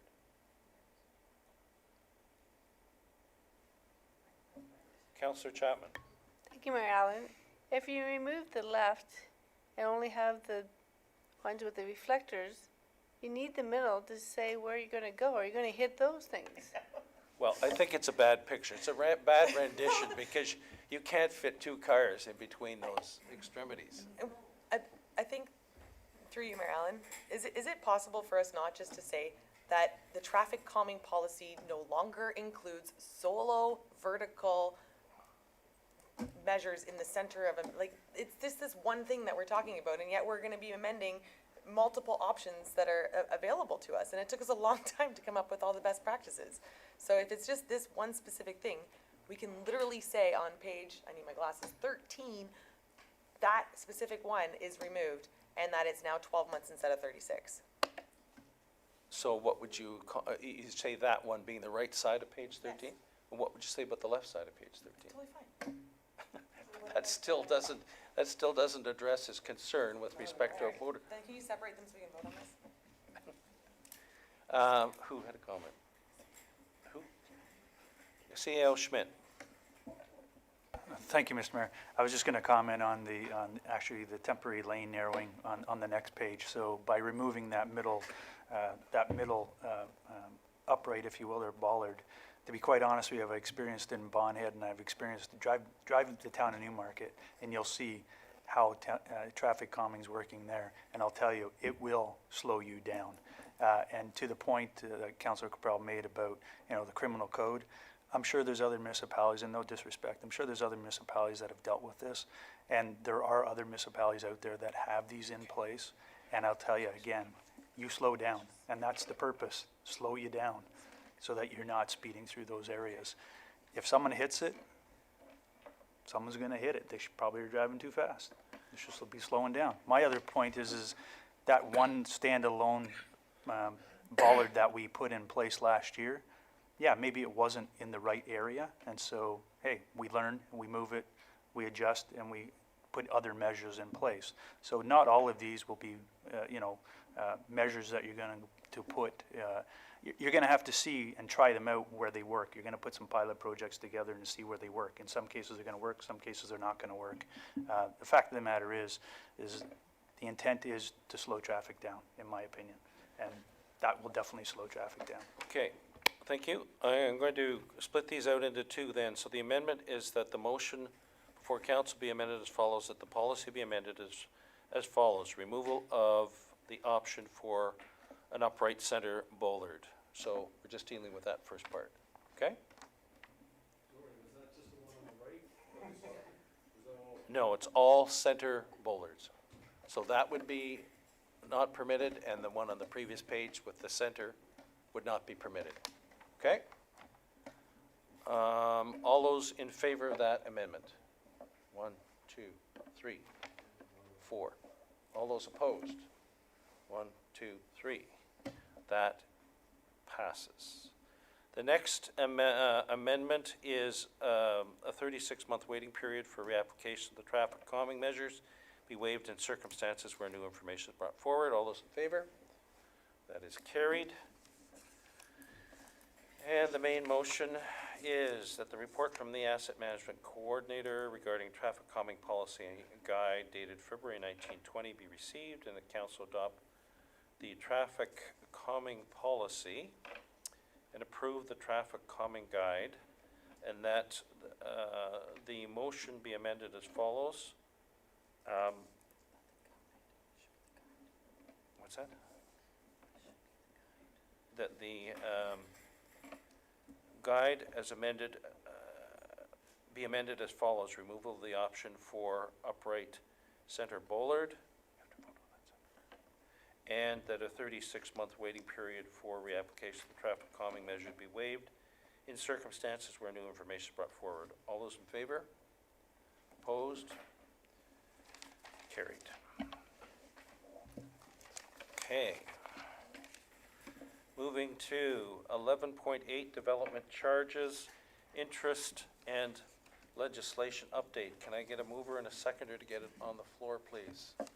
Councillor Chapman, Councillor Moore. Comments, Councillor Cabral? I just want to clarify, I asked for 11.8 and 11.9? Yeah, we're doing one at a time. 11.8, the development charges, I guess, a question towards that with respect to development charges. I wanted to know, and I'm going to have to refer to my notes over here.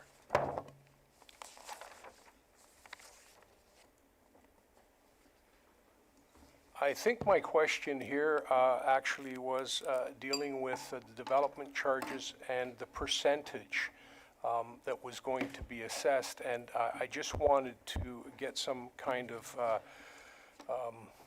background on it as far as, I know we're doing what some other municipalities are doing, but I'm curious to know whether a large developer, is there the potential that they might go rate shopping, for lack of a better term?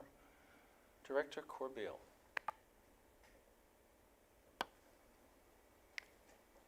Through the mayor to Councillor Cabral, I'm not sure how to answer that. The whole thing's an emerging issue that municipalities are trying to react to. I suppose the short answer is yes. But the rates have been developed by the different municipalities. Some of them have different issues at play, perhaps more affordable housing that they're trying to apply it to, different rates in effect. I know City of Barrie's was tied to their commitment to affordable housing, so some of them have different drivers behind the rates. It was interesting that of all those in place that I've found so far, they're all different. They've all chosen different ones. Ours approximates City of Barrie's as well as York's, in that it's in around our cost of capital, which Barrie's using, and then 5% which York is using, just to define it so that it's a fixed rate. The developers can rely on that. Yeah. Thank you, Mayor Allen. The other thing with respect to that in particular was, I know that there's a piece there about a review at certain times to change that specific rate. Two questions with respect to that. One, I was wondering, is there any particular index or any particular standard or point that we can utilize to tie it to, so that kind of like it automatically fits in with the grand scheme of things? That's the first piece. The second piece would be, I would take it that when a developer goes to move forward and the DCs are then applicable to them, that the interest rate that they have would not fluctuate. based on what we might change it to, or would it fluctuate as things kept moving along while they had their term of repayment? Director Corbeil? Through the mayor to Councillor Cabral, the first question was about the index. There is an index currently, but what Bill 108 and Bill 138, we currently index, and if we were to put an interest place, an indexed rate in effect, that basically nullifies the intent of Bill 108 and 138, and none of the municipalities have selected that, because that would just make in effect what's happening now, as it's tied to the index currently. So that's why that hasn't been chosen. And would it fluctuate? This interest and the freezing of rates only applies to development that are subject to zoning amendment application and site plan. And I'm not sure if that would apply to the broad all developers, so it's only those types of developments, and it's only frozen for 2 years. So it's only kind of a 2-year window, but it's what would ever be in effect at the time of freezing and those interest rates in effect. So if you were to change the rate, I believe, again, it's all emerging legislation, you would change the interest rate and it would become into effect for any of these types of applications at that point. Okay, any other comments, questions? Okay, the motion is that the report from the Director of Finance, Treasurer regarding development charges, interest, and legislation update dated Feb 19/2020 be received, and the Council hereby approve the charging of interest pursuant to sections 26.1, 26.2 of the Development Charges Act 1997 at a rate of 5%, and that applications for zoning amendment and site plan related to the freezing of development charge rates are considered to be made when they are deemed complete by township staff. All those in favor? That is carried. 11.9, can I have a mover and seconder to get it on the table? Councillor Moore, Councillor Cabral. This is council expense policy and remuneration rates for members of council. Councillor Cabral. Thank you, Mayor Allen. There's a couple of items on this particular one that I wanted to look at, and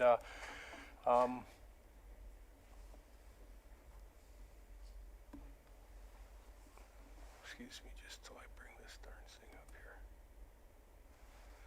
here. In particular, the two I'd like to address are the two that deal with council remuneration with respect to the maximum amount available for the purchase of a private health care plan. And the other one is in respect of a motion regarding the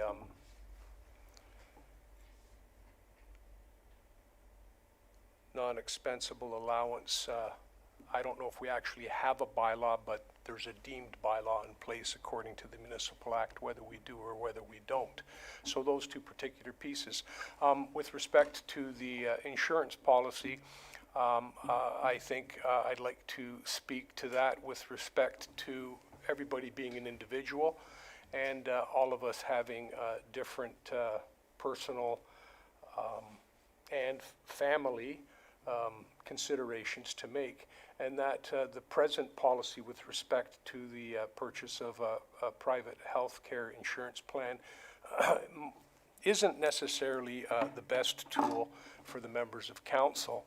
And in looking at some other potential options, I would like to have a second option there through a motion to look at the members of council having the opportunity to select either a private health care plan or have a health spending account where that $3,000 would be accessible to them for medical and drug benefits as identified in the Canada Revenue taxation laws as taxable exempt items.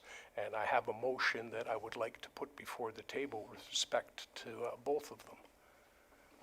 I'd like to maybe do one and then the other if that's possible, Mayor Allen. You don't have to write it down, Clerk Ainsworth. Ainsworth? Yes. I wrote them down for you. It's just that in some of our cases, age is precludes us from getting a decent plan.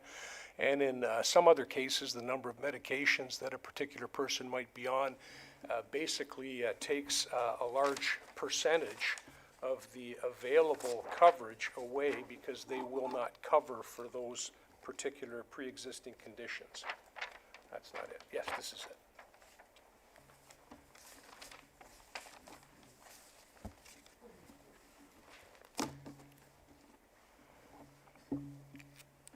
I don't know if it's an option that had been considered in the past. They are not a health care spending plan. To be quite frank with you, I didn't even know they existed a little over a year ago, but after doing a bit of research, there's lots of them around. Some are run by private companies and corporations on their own. They administer the plan. Others are contracted out much in the same way that a private health care insurance plan for a self-insured corporation such as the City of Barrie would utilize.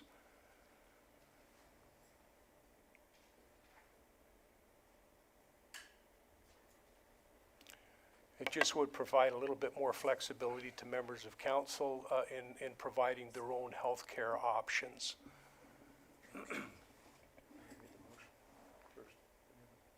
Okay, I'm going to read the proposed amendment as worded by Councillor Cabral.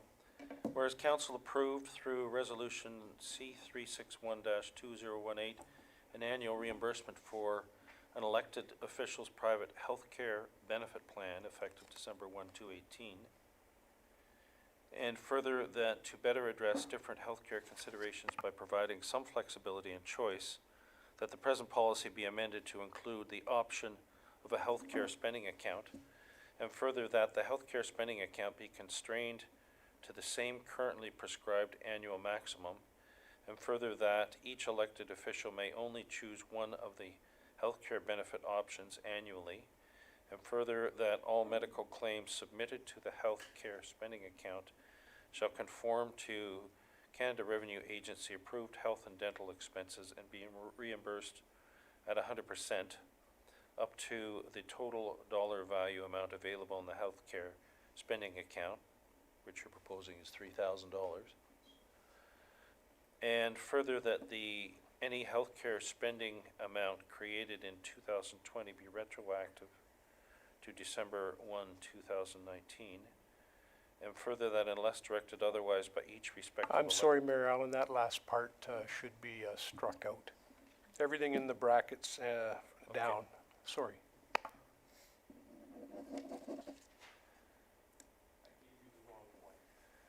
And further... Retro... And the... Retroactive? Yep, right, as soon as you get to the date, December 1st, 2019 is the end. So you're including that portion. Further, that any healthcare spending account created in 2020 be retroactive back to December 1, 2019? Correct. And further, that healthcare spending account be administered in-house if possible. That part's out too? Okay, so I've read that. I need a seconder to that. Councillor Hannah? All right. Deputy Mayor Coughlin. Thank you. And just for clarification, December 1, 2019, maybe health benefits work in a different way, but wouldn't it be January 1st, 2020? Thank you. I have to answer this. The reason that date's picked is because in the report, if I'm not mistaken, that's the time frame, and I think that time frame's been selected because the election date is in November. That's the date that I see on the report for the coverage. Director Corbeil, does it make sense to have this December 1, 2019 beginning of term or January 1, 2020 beginning of calendar year?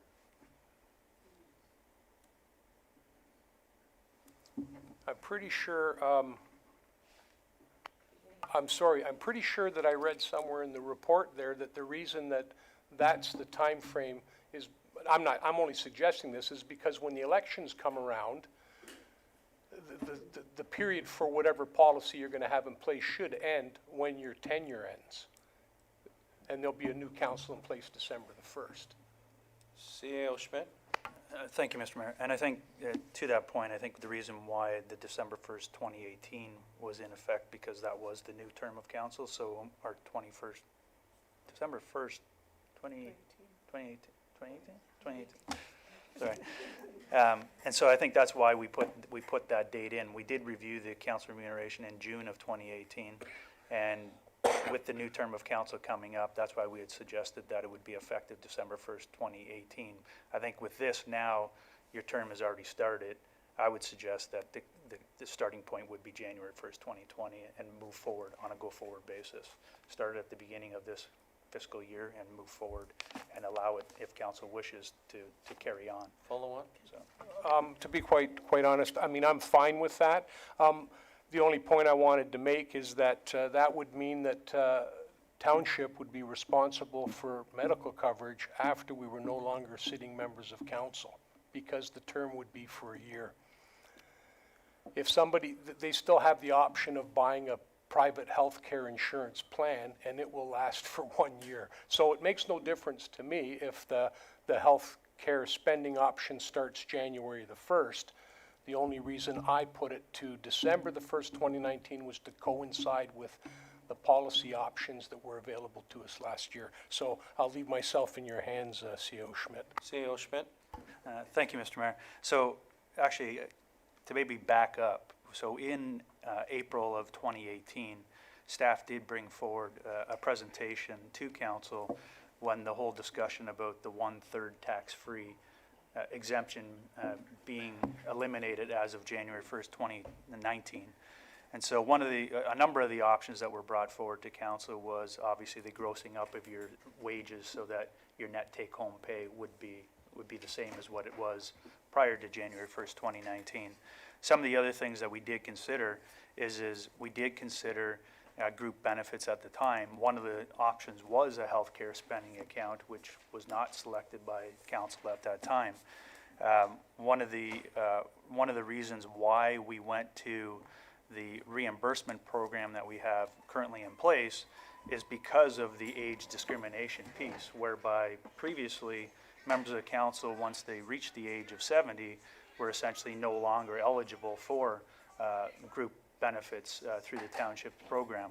So one of the reasons why we suggested going to a reimbursement up to the 3,000 limit was so that we weren't discriminating against age, if you will. So everybody is essentially being treated equally in that regards. And you could go out to a private provider and seek a plan that's to benefit, that benefits you. So each individual has different requirements and or has different needs, if you will, and so you could tailor your plan to whatever your needs may be. And so that's kind of one of the other reasons why we went to or suggested that we go to the framework that we're in right now. So that's just a little bit of the background, if you will. And further to the start date, I guess, if council was to walk the path of a healthcare spending account now, that is something that we would have to talk to our benefit provider to see whether or not, when we could get this actually in effect. So it might not be able to have it in effect or retroactive back to January 1st. So that's something that we would have to have a discussion with them on. Councillor Cabral? Thank you, Mayor Allen. I just wanted to suggest there's no obligation to utilize a particular benefit plan. This can be administered by an employer. It can be administered by can be administered by our treasurer.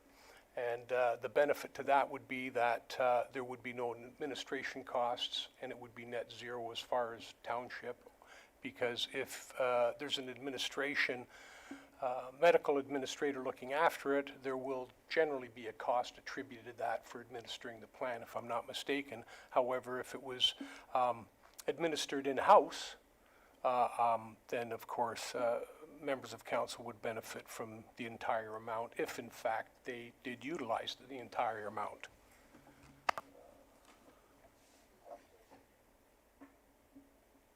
Any thoughts or comments with respect to that, Director Corbeil or CAO Schmidt?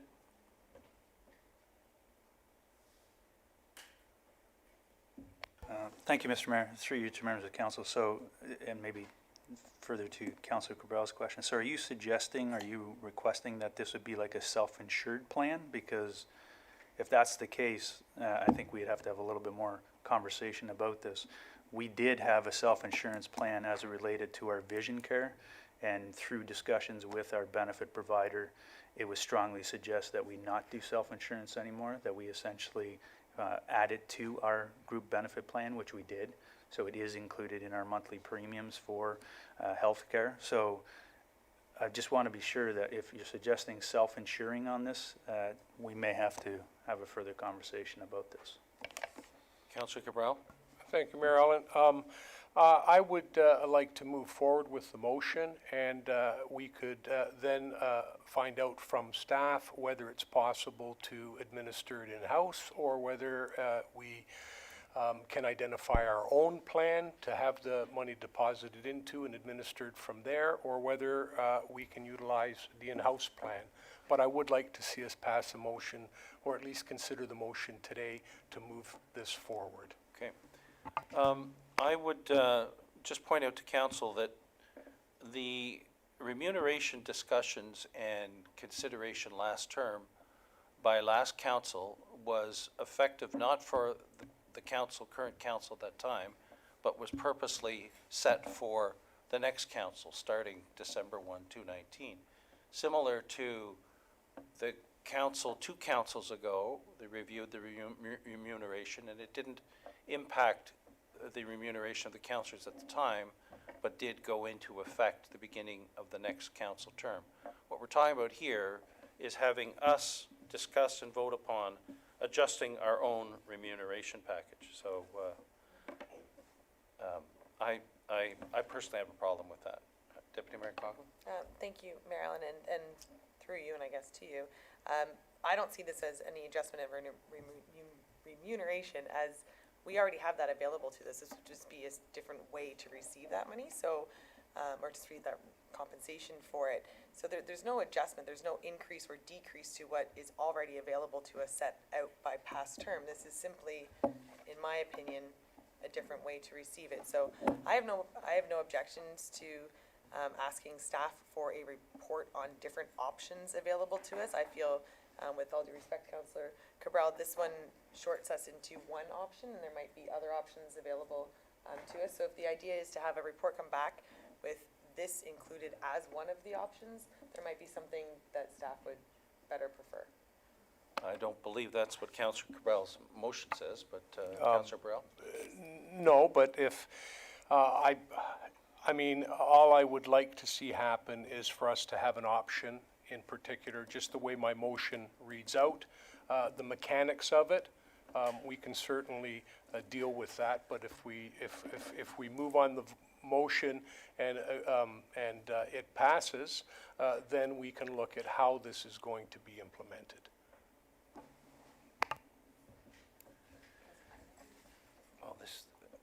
Councillor Hanna? Thank you. Just for clarification, what I understand it from what Councillor Cabell is saying, that there's already $3,000 allotted to every member of council to go and get insurance policy. What I believe I understand is that instead of going and getting insurance policy, there'll just be a fund administered by the township finance person. If you go out and get a pair of glasses and it costs you $200, you just come and give the bill in, and if it's an approved medical expense, you would just get compensated for it. In the end, it's no difference whether you go and spend the $3,000 or you just go and draw money from a fund for only approved medical expenses. It just seems like an easier way to do it to me. CAO Schmidt? So, Mr. Mayor, further to that, that is exactly what we were doing with our vision care prior. So we were self-insuring. Essentially, we were putting money aside, we were paying, reimbursing staff, and based on the discussion with our benefit provider, stated should not be doing that. And the reason they gave for that? Again, that we could follow up with and provide to council. I don't want to misspeak, but basically they're suggesting that there could be liability there, and that based on their experience in the market, they would recommend that you don't do the self-insurance. So, but again, we could get further information from them on that. Okay, Councillor Chapman. Thank you, Mayor Allen. I agree in the health spending account. I do have one through my husband's work, but I do agree it should be in-house. It should be through the group plan. And what it is, basically, for example, my health care does not cover glasses. My husband does up to a certain point. The remaining of that is paid out of my health spending account, so this is what it would be. So it's not a particular benefit package, say, Deputy Mayor has a different one, Councillor Moore has a different one. It's those options that we all have. So if I need eyeglasses and Deputy Mayor needs dental, we still are same umbrella. We just use our expenses differently, but I think it still should be through the group insurance and not in-house. I think it's too much on staff to administrate that. Deputy Mayor Coughlin? And further to that, if there is administration costs associated with that, there should not be a budget or implication to the budget to the taxpayers. So that would just be taken off the grand total for the 3,000. Councillor Cabral? Thank you, Mayor Allen. I just put it out there as an option. I can understand why a benefit administrator would not want a particular organization looking after any of their own medical payments. I think in some ways it boils down to money. If the rules are being followed and receipts are being submitted the same as you do for a regular claim to an insurance company, I would suggest from my research that it's totally and completely doable. However, having said that, I also know that there's a fairly varied percentage rate applicable to healthcare spending accounts, and there are numerous other companies, administration companies out there that do look after them. So I still would like the motion to go forward, and I would ask then as an amendment that staff possibly look at not only our Springwater Township's insurer or benefits administrator, but also recognize that it might be possible for members still to select their own benefit provider to administer the plan, and that option should exist. Okay, so we're just working on amending the motion to try to capture that.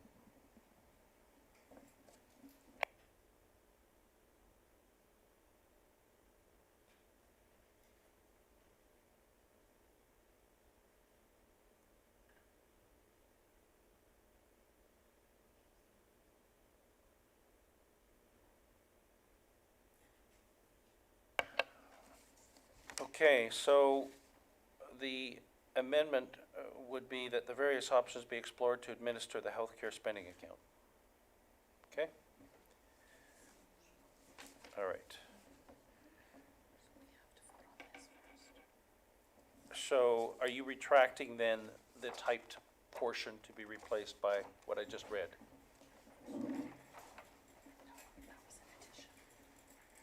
This here I'd still like to be in there if possible, because that's when everybody else was in a position to purchase an insurance policy.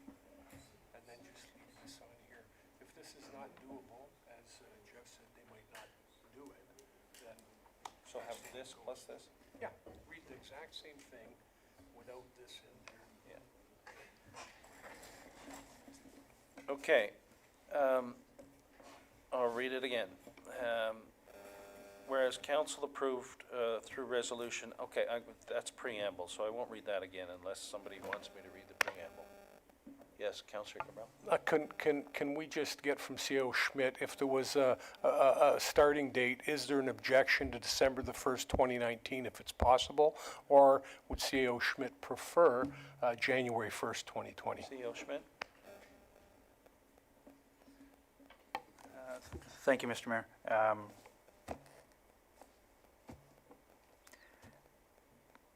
I don't know if I can answer that question, to be honest with you, because again, the effective, if you're going down the path of essentially self-insuring, you can establish whatever date you want, to be honest with you. My concern is how does one determine what an eligible expense is then? Is that staff that's going to determine what the eligible expense is? How do we know that you're going to Joe Schmo's down the street and they're an eligible provider? I don't know how we're going to administer that, but again, if that's the direction of council, then staff will report back in due time and provide that information.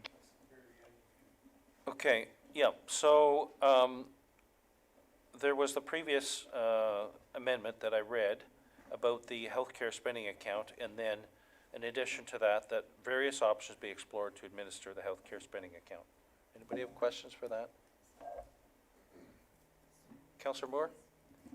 Sorry, Mayor Allen, could you please then just read the first piece that we are voting to accept? Okay, whereas council, okay, that's preamble, further to better address different healthcare considerations by providing some flexibility and choice, that the present policy be amended to include the option of a, quote, healthcare spending account, end of quote.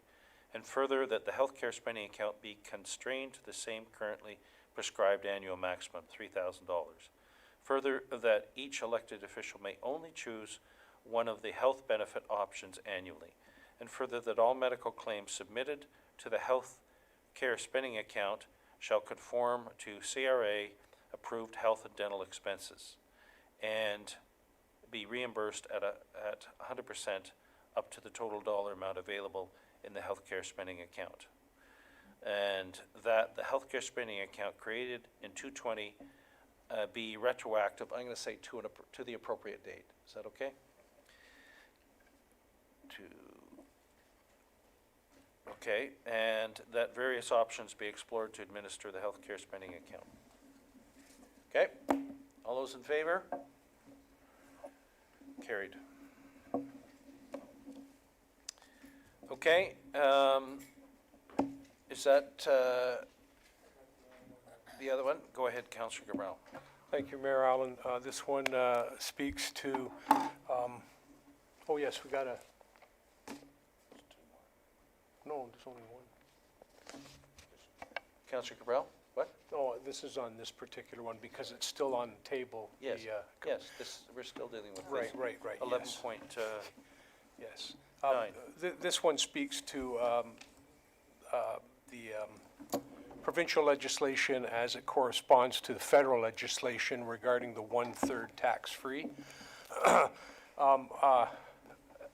The report asks council to provide direction as to the bylaw, which may be in existence in written form, but even if it's not, as of 2003, it would be deemed a bylaw to be in existence of the municipality. So it's in place.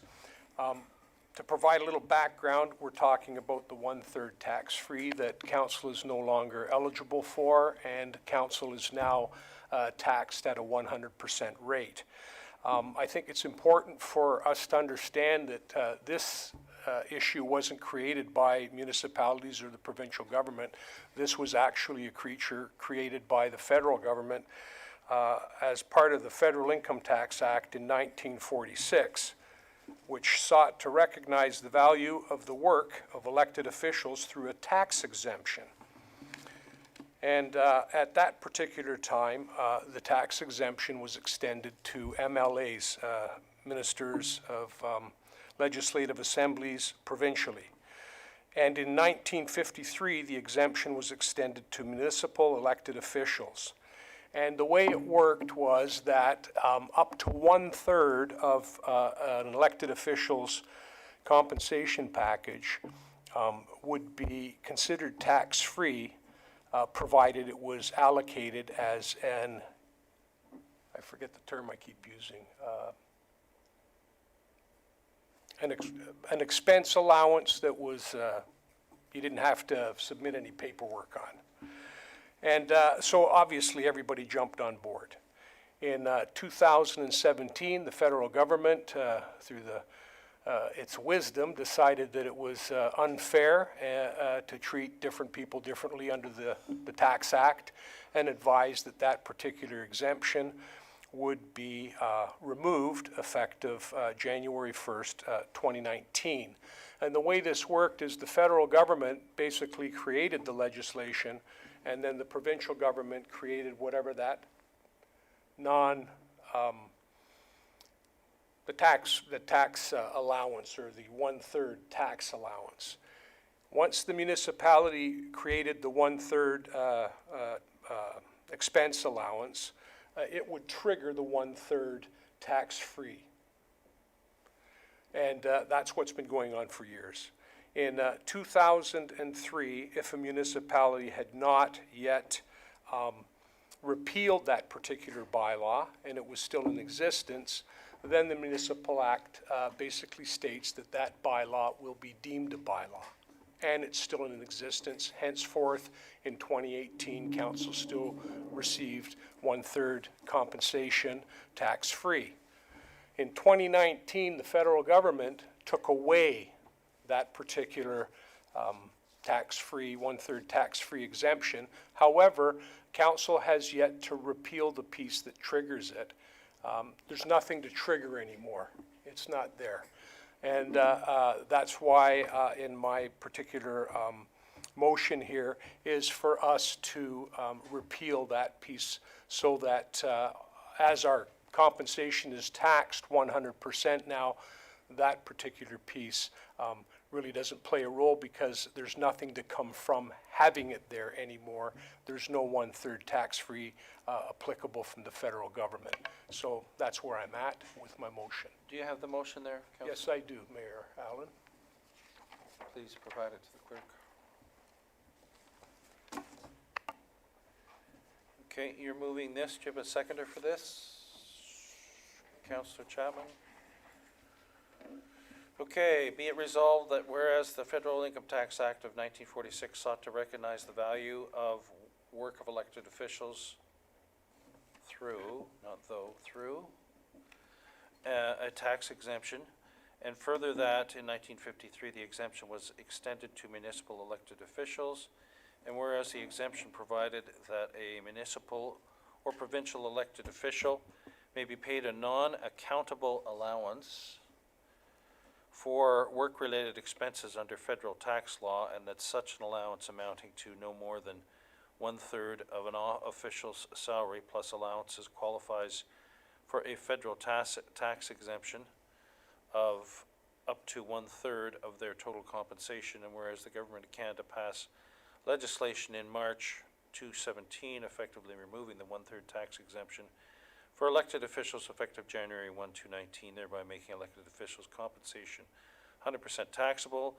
And whereas Section 283, Sub 5 of the Municipal Act 2001 as amended provides that if a resolution of a municipality under Section 255, Sub 2 or Sub 3 of the old Municipal Act is not revoked before January 1, 2003, the resolution shall be deemed to be a bylaw of the municipality, and 1/3 of the exemption paid to elected members of the council and its board, local board, is deemed as an expense incident to the discharge of their duties as members of council or local board, and further that as a resolution of the municipality under subsection 255, 2 or 3 of the old Municipal Act has not been revoked as of January 1, 2003, and therefore be it resolved that council member compensation is now taxable at 100%, that the 1/3 remuneration paid to elected officials of council deemed as expenses no longer be included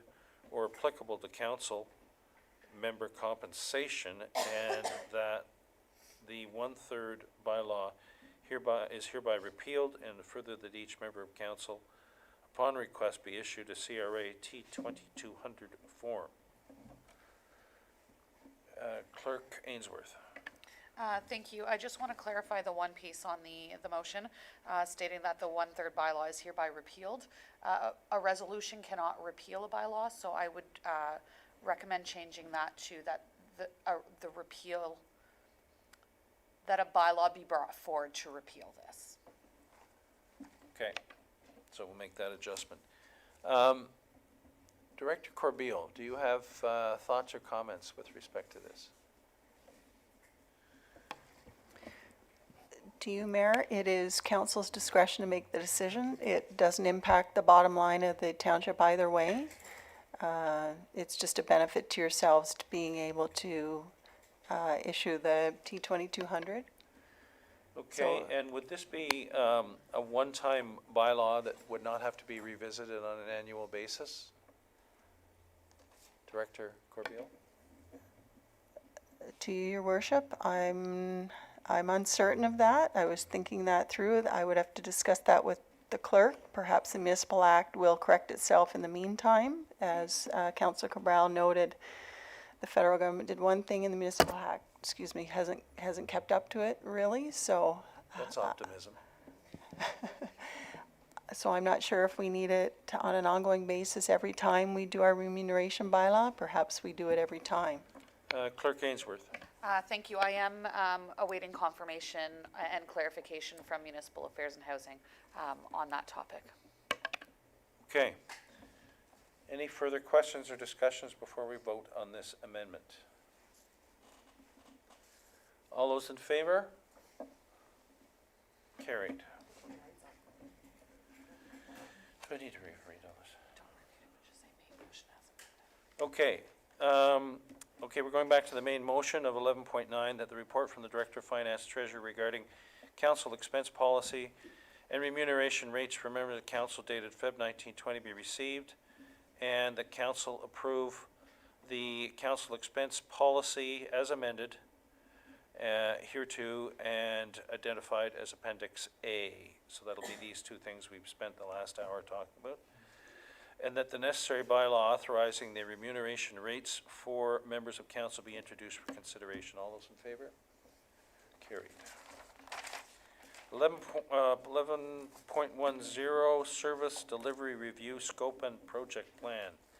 Councillor Cabral?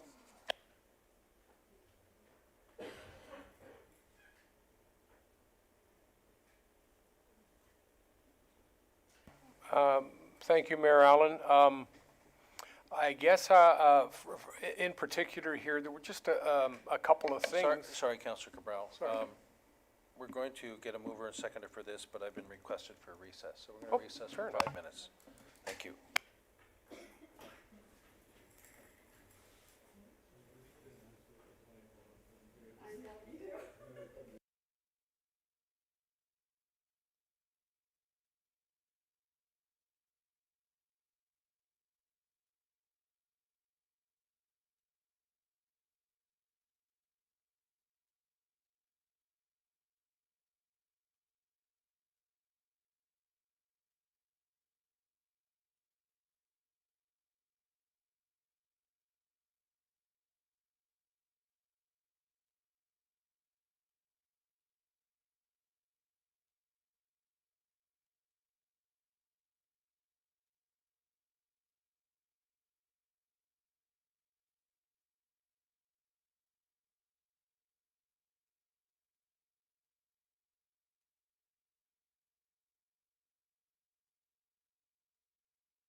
All right, all right.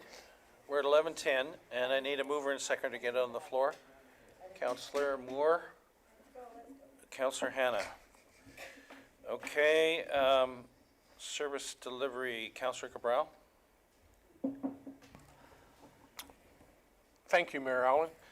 With respect to this, just some questions about the scope of the service delivery review. I kind of noted there that it seemed that kind of one-sided as far as how staff were going to, be approached, who was going to be selected, that kind of thing. And I really kind of feel strongly that whatever company is selected to do this, that two things happen in particular from my perspective. One, that that company or individual who's spearheading it should be able to speak to any employee that they want to. And in addition to that, I think any employee working for the township as part of the process should have an opportunity to also do the same thing. So I kind of just wanted to open it up for some discussion because I see this as very valuable. I think it's a great project to be doing. It'll kind of give us a sense of where we are, where we could be, what we're doing right, what staff is doing right, that our resources are being put into the right spot. So I just wanted to kind of open it up with those two particular questions because when I'm reading this, it kind of sounds like it's going to be top down rather than just a vertical silo kind of thing with information going both ways. CAO Schmidt? Or Director Corbett? Through you, Mr. Mayor, to Councillor Cabral, the project plan, which includes that point that Councillor Cabral mentioned about the CAO as the lead and the third-party reviewer will review a cross-section. That came from, I reviewed a few others across the province, and that came from that. So that was kind of the starting point. It's also a pretty condensed timeline for if we were to be successful with the grant. So again, it's a starting point, and if you choose otherwise, then that's what I just want to make sure, maybe I'm misunderstanding then, we're not tied necessarily to what's contained within this report, or if we adopt this report, that's the way it's going to be, because that was kind of like my concern. Some of the items that are listed in there raised my eyebrow a little bit, and so, yes, I understand we have a time constraints to at least apply for the grant, but hopefully we'll be able to fine-tune this. Is that what I'm hearing? Director Corbeil? Through you, Mr. Mayor, to Councillor Cabral. We are here with the report to get your approval for the RFP we're going to issue. We intend to issue it tomorrow because of the tight timelines. So that's why we're here, so that you approve of the scope and the plan.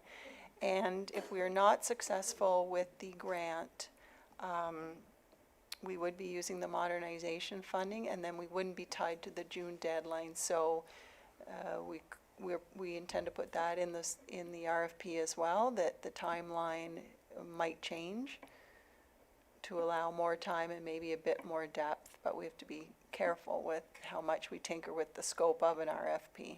But we're here to get your approval tonight for what you would like to go in the RFP, so we can issue it as soon as possible and get going on it, so that if we are successful, we're able to meet the June deadline of when it must be completed. Follow-up? Yes, thank you, Mayor Allen. So I just want to have some sense of a comfort level for council that if this particular proposal goes forward the way it's written here, is it going to be coming back to council if it's approved for the fine tuning? Is council still going to be able to define as a whole, council as a whole, going to be able to define what areas we want to focus on and what areas we don't want to focus on? If there's anything in here that we don't like, we'll still be able to take it out or put it more in. That's kind of what I want to know, because if that's not the case, it's going to be tough for me to support absolutely everything that's in here the way it is. So through you, Mr. Mayor, Councillor Cabral, as I mentioned, we are intending to issue the RFP tomorrow, so it won't be coming back for you to fine tune it. So that's why we're here tonight, for you to approve the scope tonight. Councillor Hannah. Thank you, Mayor. To the Director of Finance, when I read this here, I was a little concerned because I got the impression that the scope of the audit was just going to be an interview of staff. And from what you've said tonight, I got the impression it might be a little bit more than that. If it's just an interview of staff, then obviously it wouldn't accomplish anything. And for your information, I've been in a lot of self-audits and so on. And I would suggest that the basic thing that we should be looking at from this, if you have to add for the scope tonight, we need to determine what activities our staff are performing. Are they doing what they need to be doing? Are they doing it as a result of legislation or a policy? Is there a better way of doing it? Do they need to do it? And then is it being done in the most efficient and effective manner? And if we do those things there, then I think the scope would cover most of it. One of the things I think the scope needs to cover is the level of direction, supervision, training, and management skills. Because while we'll always hear how great the management are, and I'm saying they're not, but we never really hear from staff as to their opinion of what they think of the management or how things could be changed. So I think all those things need to be part of the scope.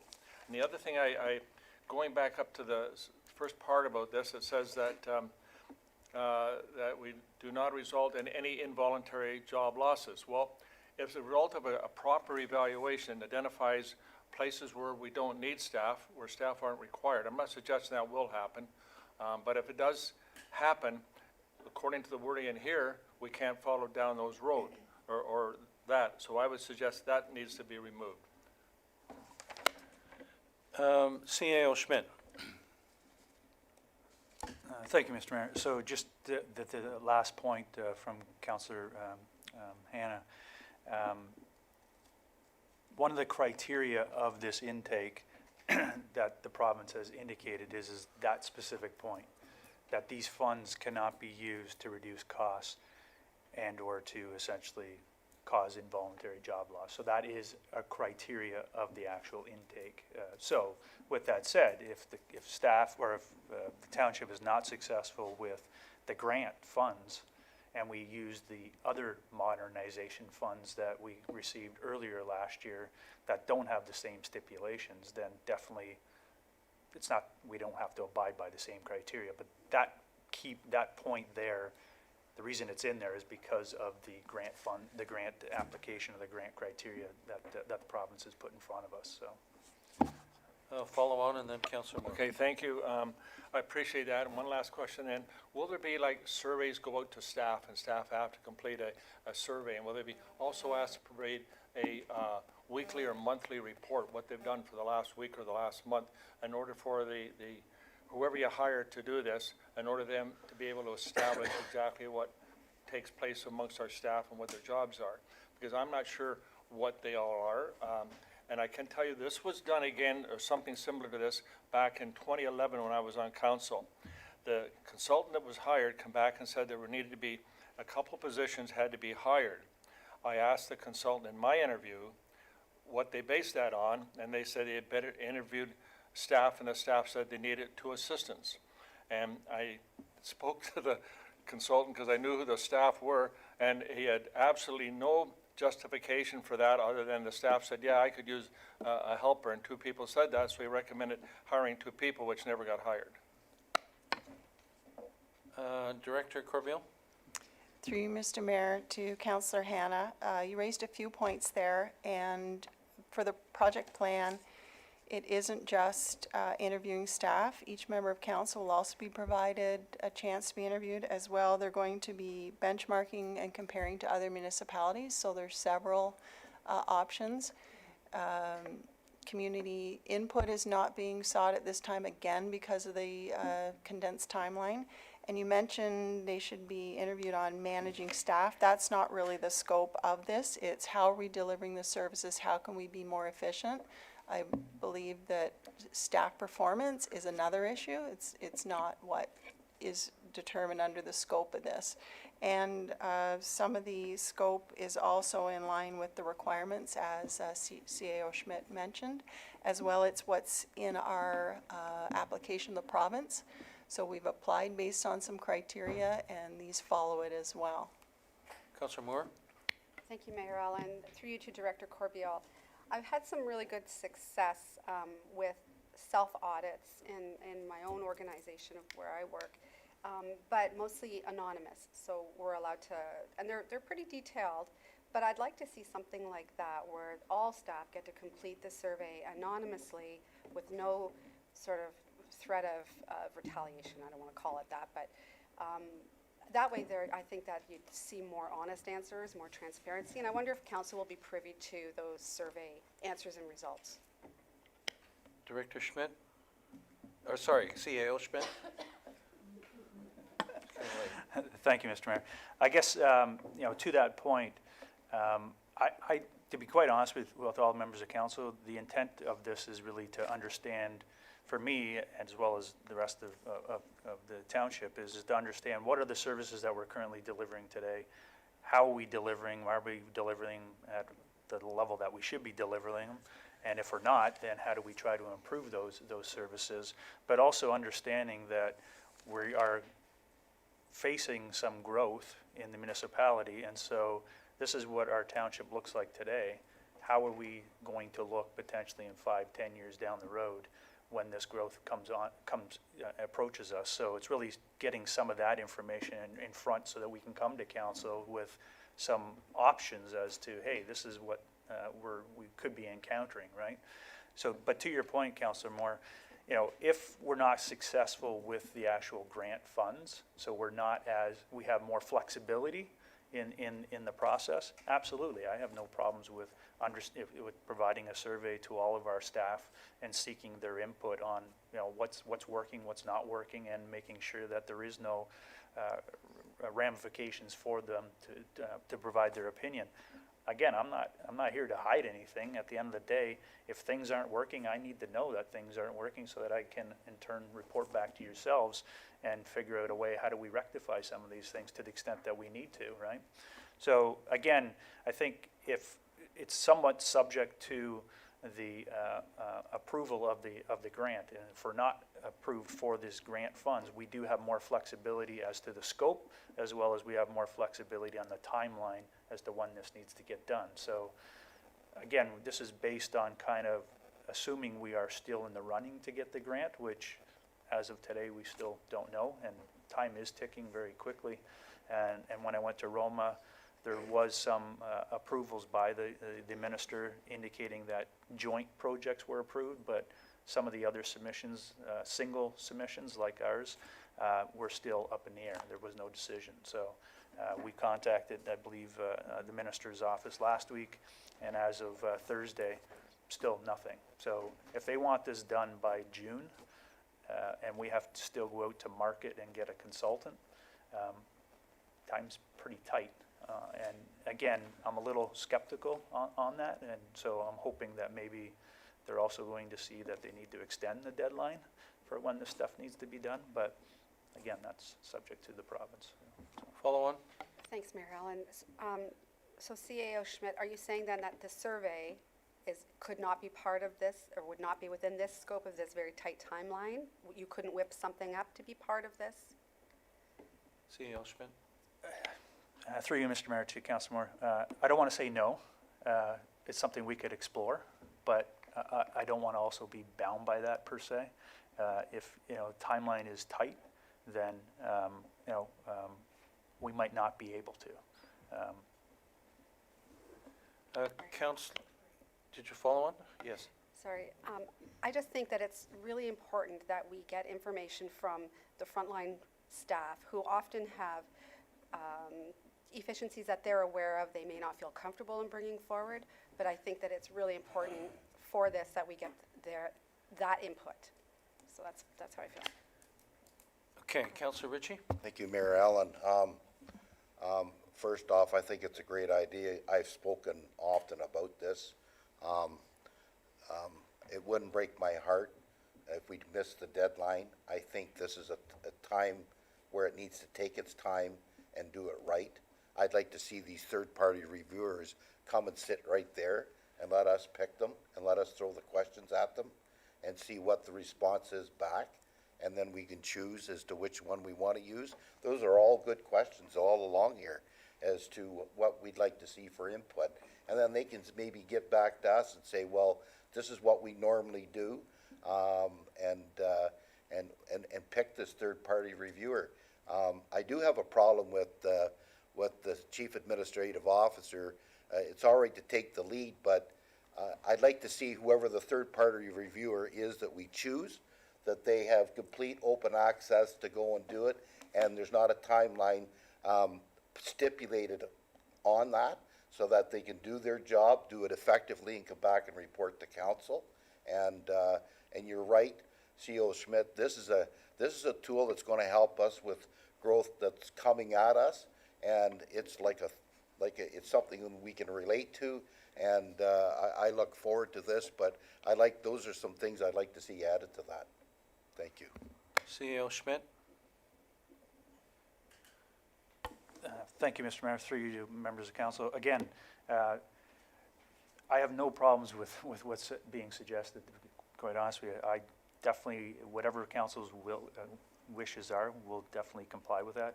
All that we're saying is that the deadline for the grant application, and if we don't want to walk that path, we don't really care about the grant application, and we're just going to use the other modernization funds. That could be another route where, you know, if we get the money, great. If we don't, we already have the other money set aside.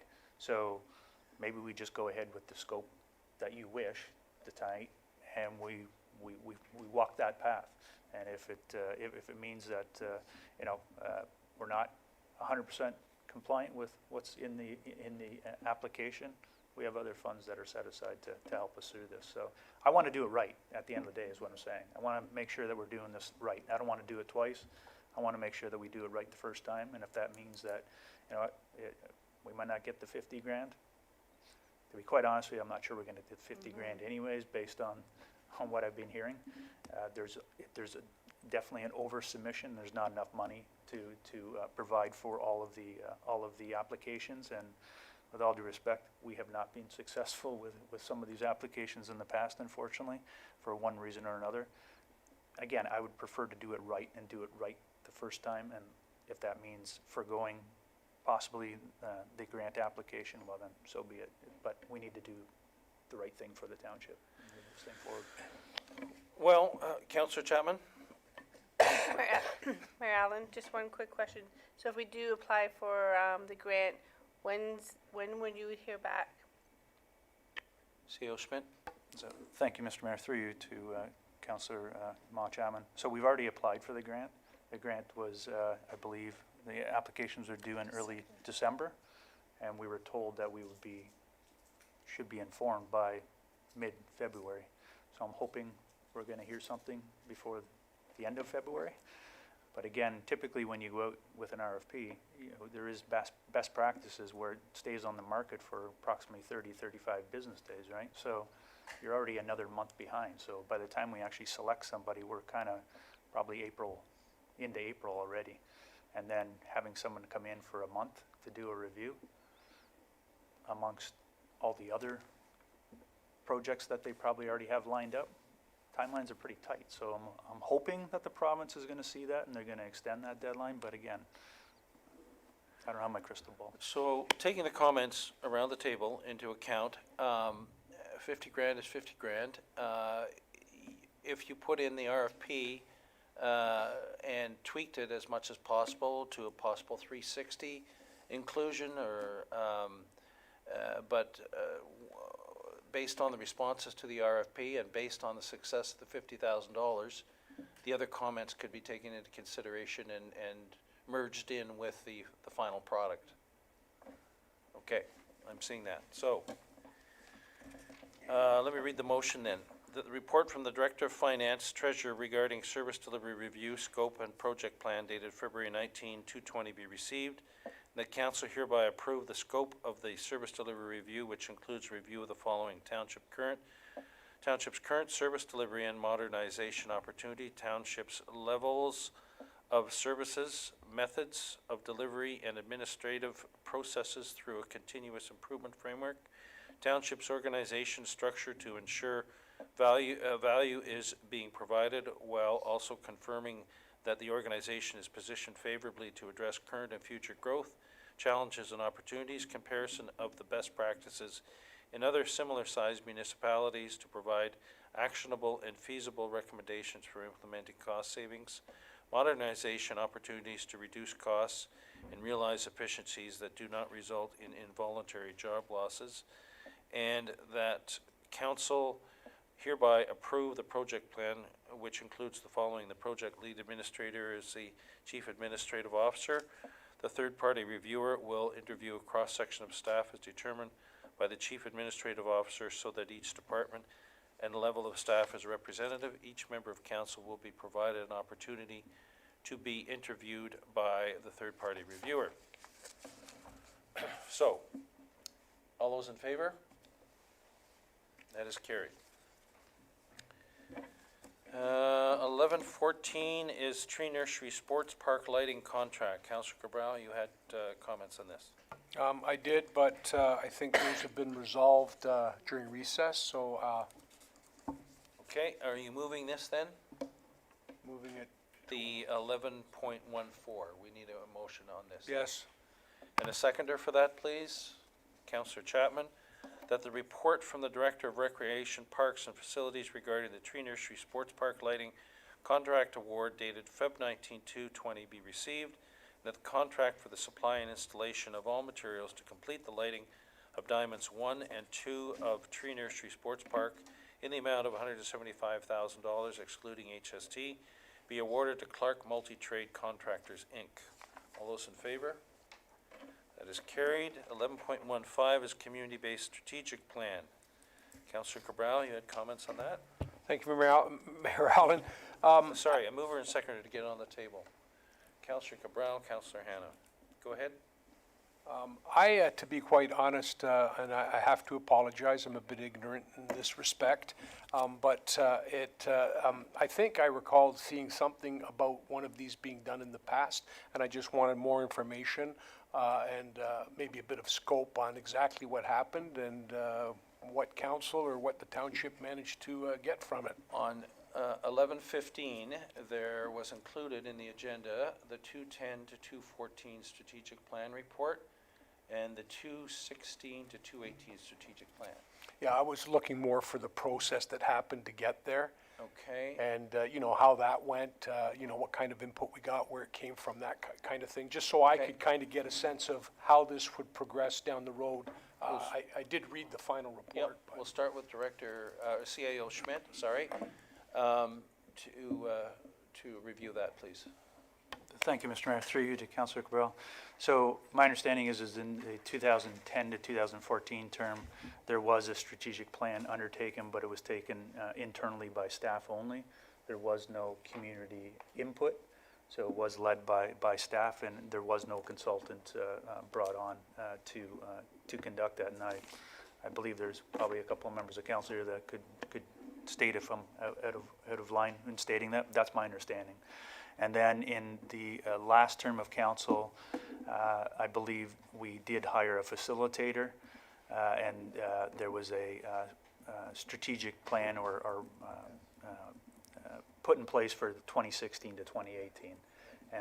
There was staff, I guess, tried to reach out to the community to bring the community in and have input from them, but my understanding is that that did not come to fruition.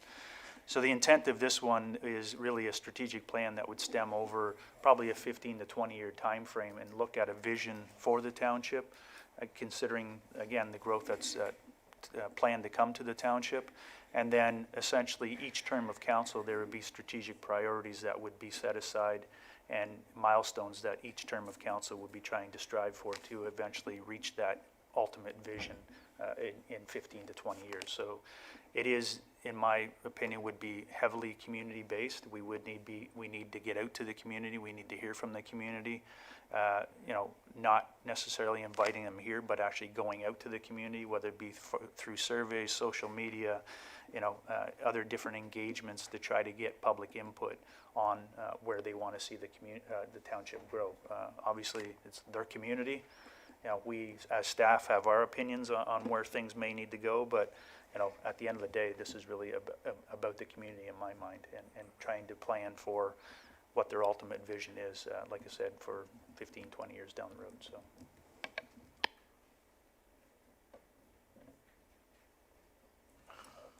Councillor Hannah? Thank you. Just through you to the CAO, my understanding when I first read the report that, and I really recall these happening in the past, and I believe the first one, the public were invited to attend and nobody attended, so it was just staff and council that went through the motions. I guess my question is, and you sort of answered it, if we're going to invite staff to attend and they're not going to attend then, or participate, then there's no sense doing this in the way it's formatted. But if you're going out to them, that's sort of, you've already answered my question is what I'm trying to say. But I know in the past, people were asking things they wanted, like swimming pools and all that stuff, but then when they found out it doesn't come for free, that it's going to increase their taxes, that kind of changed. So I would suggest if you're going up to the public and asking what they want, better make sure they understand. I know you would. Make sure they understand you got to pay for it. Okay, Councillor Ritchie. I was under the understanding, maybe I'm jumping ahead of the gun here, 11/11 official plan review update, that we had pulled that, we were going to talk about it. Yeah, we're going to swing to that. after I'm this. sorry, I'm Yep. jumping ahead. Okay, any other comments then? We have a motion that the report of the Chief Administrative Officer regarding a community-based strategic plan dated Feb 19, 2020 be received, and that the staff be authorized to issue a request for proposal for consulting services for development of a community-based strategic plan, and the staff report back to council with an update following the request for proposal process. All those in favor? Opposed? Carried. 11/11 official plan review update, phase 2 direction report. I believe Councillor Hannah, you had a question, comment? Thank you. I'm sorry we missed that. Can we get a mover and seconder to get it on the floor, please? Councillor Moore, Councillor Chapman, Councillor Hannah? Thank you, I'm back.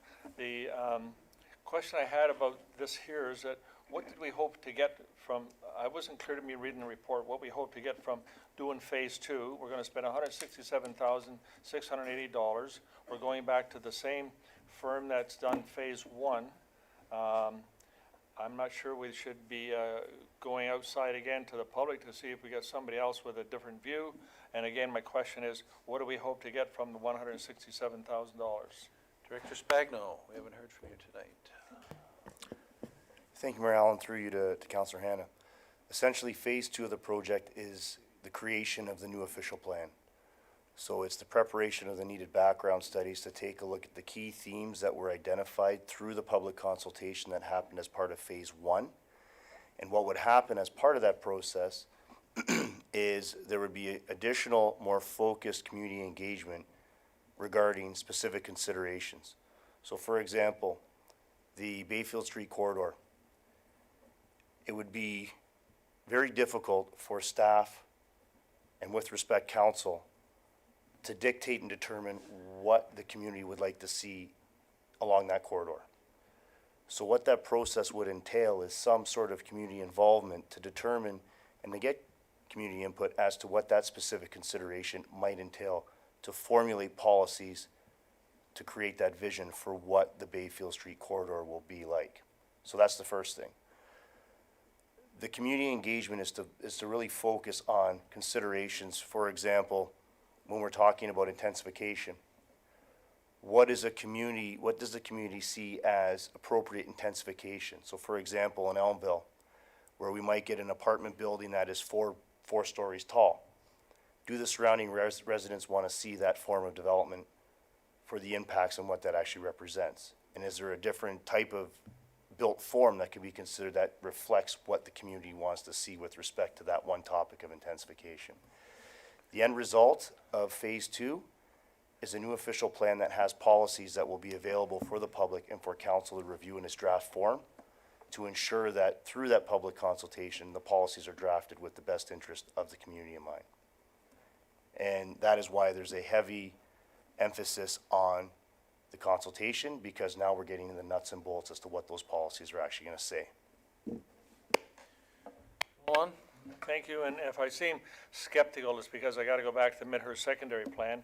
My recollection was that there was 40,000 emails sent in from people who didn't agree that the Midhurst secondary plan was a correct thing to be doing, and I think there was another 10,000, might have been 8 or 10,000 emails that came into council opposed to the Midhurst secondary plan.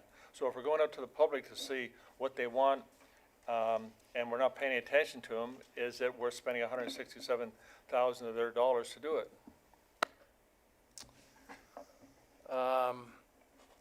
Is that a question or just a comment? Well, it's both, Mayor. I think that we're going out to the public, from what I understand, to ask them their views on what they see in future development. But if we're not prepared to listen to what the public are going to say, should we be doing it? Director Spagno. Mayor Allen, through you to Councillor Hanna. I'm definitely not saying that we wouldn't, or that the consultant working on the program or on the plan would not listen to the public. There are key considerations that have to go into every official plan. It's conformity with provincial policy. It's conformity with county policy. The official plan is 20 years old plus, so therefore it needs to be updated. I know that in previous discussions and through previous community engagement and through previous educational sessions with council asked for community engagement to get the thoughts of the community so that those could be considered within the policies. And to my mind, that's what this work plan entails. Planning is one of those fields where you're not going to make everybody happy, and there's a set of policies and rules that the government has set out that are to be followed and that the municipality needs to be in conformity with. That said, a plan that does not include heavy community engagement to get to the root of what the community wants to see would be a plan that's ill-informed and doesn't reflect the public interest, and I think it'd be a disjustice to the residents to not go out through a community engagement process and look for that outreach. That's just my opinion on the process. And this was obviously part of the original phasing and project, and to go out and get another consultant would involve a redundancy of getting up to speed on a learning curve, no doubt, and it was always contemplated that the consultant that we decided on would complete the whole official plan and not have two consultants or more than one consultant, is my understanding. Mayor Allen, the way the phasing was set up with this was it was intended to have the same consultant do the work, provided that council and staff were happy with the work that had been conducted to date. To date, staff's opinion that the work has been very good, and the work plan that's been outlined by the consultant in this case here, I believe, and it's my opinion, that it does put in place the necessary community outreach and engagement that's needed to ensure that the policies at least consider what the community is saying. And that also includes council throughout the process. Councillor Moore? Thank you, Mayor Allen. Through you to Director Spagno. I wasn't here when they were hired to do the growth strategy plans, WSP, right? Could I ask, though, that they, if possible, be a bit more timely? When they came to do their presentation, it was already quite dated, and I felt like there was pieces, even when the public brought forward their concerns, that weren't addressed in their plan, like in their strategy report, that I thought really important, and they missed a couple of key points. So if they could, maybe you know how long it'll take to get this report together, but I would just ask that they be a bit more efficient. Any comment on that, Director Spagno? Thank you, Mayor Allen. Just in response through you to Councillor Moore, I think really, I mean, the discussion paper and the growth management strategy does touch on the key themes that were mentioned at the public meeting. It's just at that point we weren't at the stage where we need to get in depth as to how the policies are going to address those themes. The phase one portion of the project was really to identify what the key themes are that need to be considered through the secondary plan process and through the official plan review process as part of the second phase of the project. So I can see on why the impression would be either that it might have seemed like things were outdated and things weren't considered, but the expectation was that those were to be addressed at the public meeting. It's really a false expectation because it's through the phase two portion of the project that we need to get into providing the answers and addressing the concerns and the issues that were raised at the public meeting and through the consultation that's occurred to date. So there's more to come to go and try to address what was raised at the public meeting and through the comments that have been received up to this point.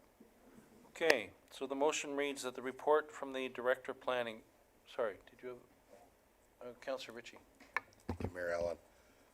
Through to the Director of Planning, the first phase that you're asking us to adopt, I have no idea what I'm adopting here, honestly. So my question is, how much have we spent on the first phase? Director Spagno? Thank you, Mayor Allen. Through to Councillor Ritchie. The first phase of the project, just off the top of my head, is sitting at around $86,000 and change. So $86,000 and I think it's $650 or something to that effect. As far as the discussion paper goes, what was done through that process was a discussion paper. We arrived at a discussion paper which identifies the key themes that need to be addressed through phase two of the project. And those are really it provides a roadmap of what needs to be considered, along with the background studies that are needed in order to support policies that are going to come out as part of the second phase. So as part of that first phase, that included all of the community engagement. It included a communication strategy which is to be followed. It included a video on the official plan review process. It included all of the outreach meetings that were done through the first phase. It also included revisions to a draft discussion paper and draft growth management strategy that was completed that had to respond to significant changes that were ongoing throughout the process over the last 3 years, at least, to provincial policy. So there has been a considerable amount of work that's been done as part of the first phase. And really it's the discussion paper and the themes that are identified in that discussion paper that staff are asking that council accept in general, recognizing that that also has to be revised now because of the recent changes to provincial policy as part of phase two. And the discussion paper and growth management strategy was presented to council. There was a presentation, presented to read and come up with comments by yourself and by the consultants in a presentation, correct? That is correct, Mayor Allen. Okay. All right, I'll read the motion that the report from the Director of Planning regarding the official plan review update phase two direction report dated Feb 19, 2020 be received, and that the draft discussion paper and draft growth management strategy generally be accepted subject to minor revisions within phase two of the project, and that council initiate phase two of the official plan review update with an upset budget of $167,680, excluding HST, that WSP continue to be the vendor responsible for the completion of phase two of the Springwater official plan review update. All those in favor?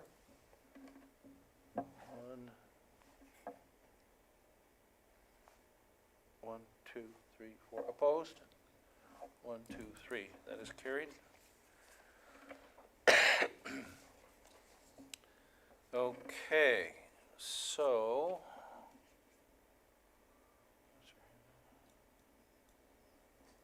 information reports.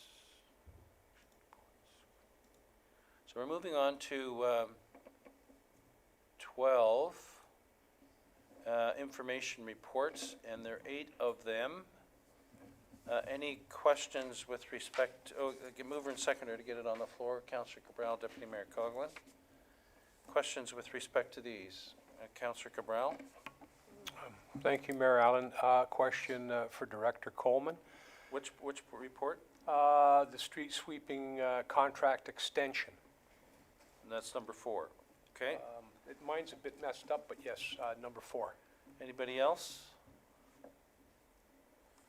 Okay, question then. I know that they did some work last year. We had I take it the same group, and I know I had a number of calls. Of course, it was close to Maple Syrup Festival time, and there were a lot of calls that they made a giant mess. I can't say that it was necessarily the contractors doing. It might have been more attributable to, I think we had some rain around there at the same time, but unfortunately, even though they were trying to get things done, a lot of people were phoning and complaining about a mess, and then they kind of disappeared. So that was the one thing. I'm hoping that they, I don't know if there's a different way to do it rather than sweep it right into the middle of the road, because that's what they seemed to be doing, but then they left, and that's why we got the complaints. So that's just a comment on some of the residents that had contacted me last year for Maple Syrup. The second question is, as these folks are doing all of the street sweeping, and I understand that the reason for doing that is because it was taking our own staff too long to get around, and we obviously suffered on the receiving end of numerous complaints. But I would like to know if our street sweeper is being utilized with an operator at the same time, or is our street sweeper machines no longer required or going to be utilized. I'm just wondering what we're doing with them and whether they're being utilized, or maybe we should not have them anymore. Director Coleman. Thank you, Mayor Allen, through you to Councillor Cabral. The mechanical sweeper that we used to use to sweep the streets in the spring to get the heavy stuff has been retired. We still have the small vac sweeper slash vac truck that we use. It is not big enough or fast enough to be able to do this type of heavy pickup in the spring. Okay, so the motion reads that the reports items listed herein be received as information. Freedom of Information Request 219 Overview, Multi-Year Accessibility Plan 219 Status Report, Drinking Water Inspection Results, Midhurst 2020, Street Sweeping Contract Extension, Minor Variance Application A0320 regarding Webb and 35 Finley Mill Road, Application B24/18, which is an easement, regarding Lakeland Irrigations Limited, 136 Queen Street East, Fire Department January 2020 monthly report, Building Department January 2020 monthly report. All those in favor? Carried. Moving on to 13 verbal reports. We had an official plan update. Economic Development Director Spagnell, any comments, updates? Yes, Mayor Allen. I just want to update council that the township was approved for a $50,000 grant economic funding for the Simcoe County Economic Development Funding Program. Council will recall that in 2019 there was a work plan and there was a report that was submitted to provide staff with authorization to apply for this grant. The work program entailed the preparation of a new or review of a new economic development strategy, and also devoted those funds, if we were successful in receiving the grant, towards the implementation of the findings of that strategy. We just received word that the township was awarded funding in the amount of $50,000 from the County of Simcoe. That does not have to be matched. Therefore, we can continue on with the update or review of the current economic development strategy. Excellent, thank you. Councillor Ritchie? Thank you, Mayor Allen. The $50,000 that we've just been awarded, could that be applied to the community improvement plan that we've been using and found to be very successful? Could it be put towards that? Director Spagnell. Thank you, Mayor Allen. Through you to Councillor Ritchie.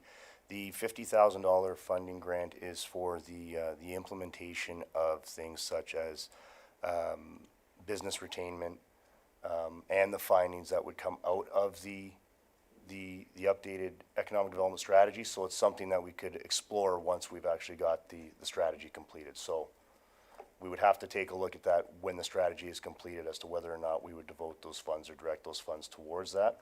It's really at the discretion of council once the strategy is completed and those recommendations are formulated and updated. So it's something we can consider. That said, there have been funds allocated towards the implementation of the community improvement plan.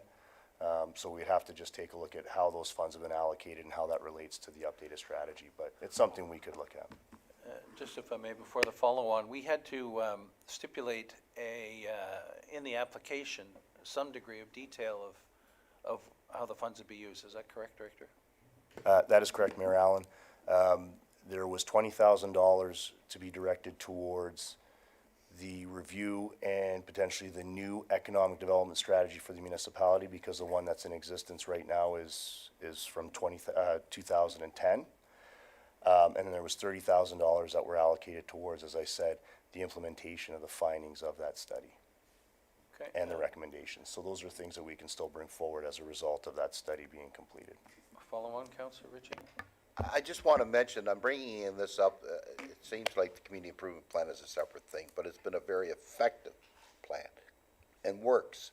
When you go down the street and you can pick out the buildings that have applied and you see a nice facade of these buildings, and they continue to improve the characteristics of the main street of Elmvale, I support that very much, and it helps the business people match it, and very much needed, so I support it 100%. As far as this economic strategy stuff, I'll be at 10 years this year, and you know what? We've thrown good money after, seriously, we've thrown good money after bad. It can mean, you know, it's just plain common sense, like community improvement plan or something like that works. And anyways, we'll be throwing more money after it. Thank you.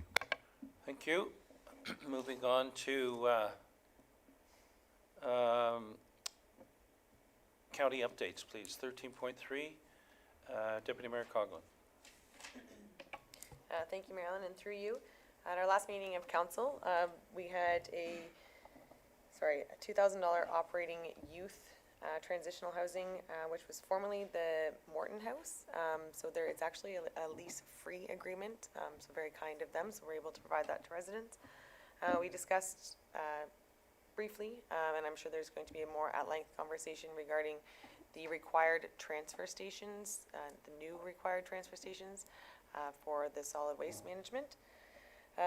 We also launched the It Starts, or hashtag It Starts campaign, and aside from that, that would be about it. Okay, municipal updates. Anybody have municipal updates? Councillor Moore. Thank you, Mayor Allen. I just wonder if Deputy Mayor Coughlin could speak to the reconfiguration of county council and when that vote is. I couldn't understand from the report when that vote was actually happening, or if that was what was being recommended was option A. If you could just maybe explain that to me. Deputy Mayor Coughlin. Sure. Through you, or I could also ask Mayor Allen, as he is on the committee, but at this point it's just a recommendation of the committee. It's not on the county floor, so they are coming forward with a recommendation. I believe there was a meeting last week. Actually, I'll allow Mayor Allen. Yes, there was a meeting last week. I was away, and so wasn't able to attend that. I'll be speaking with the warden this Friday and get an update on that, and be glad to report on that next meeting. Did you have follow-on? Yes, so at this point, there's no actual, we're not debating it on the county floor as yet, so it's still kind of up in the air, and many comments are making their way back through the committee, or to the committee. And that's both with the two committees, the Governance Committee and the Service Provision. I'm on Governance, Deputy Mayor Coughlin's on the Service Provision Committee. Okay, moving to notices of motion. Oh, municipal updates, yes. Municipal updates. Thank you, Mayor Allen. I guess I'll go first. Is that all right? It is, Councillor Cabral. I would just like to let everybody know, and certainly anybody who's watching at home, that the Elmvale Eye Care Center is now open. Yes. In Elmvale, and I didn't know all their names, but it's Dr. Andrea Vanderdoel, Monica List and Dr. Connie Spiegel. So just if you get a chance, pop in, and if you're looking for eye care, it's local. Excellent. Thank you. Okay, any other municipal updates? Okay. Moving on to notice of motion, and the first one, I'm going to declare a conflict with respect to this matter, and so I'll turn the chair over to Councillor Chapman. Thank you, Mayor Allen. I just need a seconder to get this on the table. Councillor Cabral.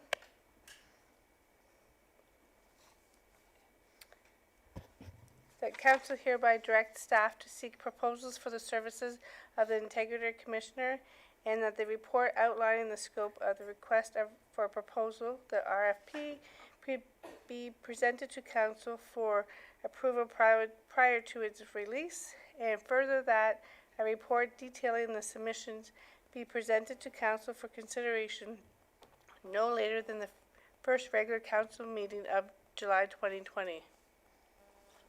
Any questions? Councillor Ritchie? First off, I'd like to know, why are we going to the public to look for requests for another integrity commissioner?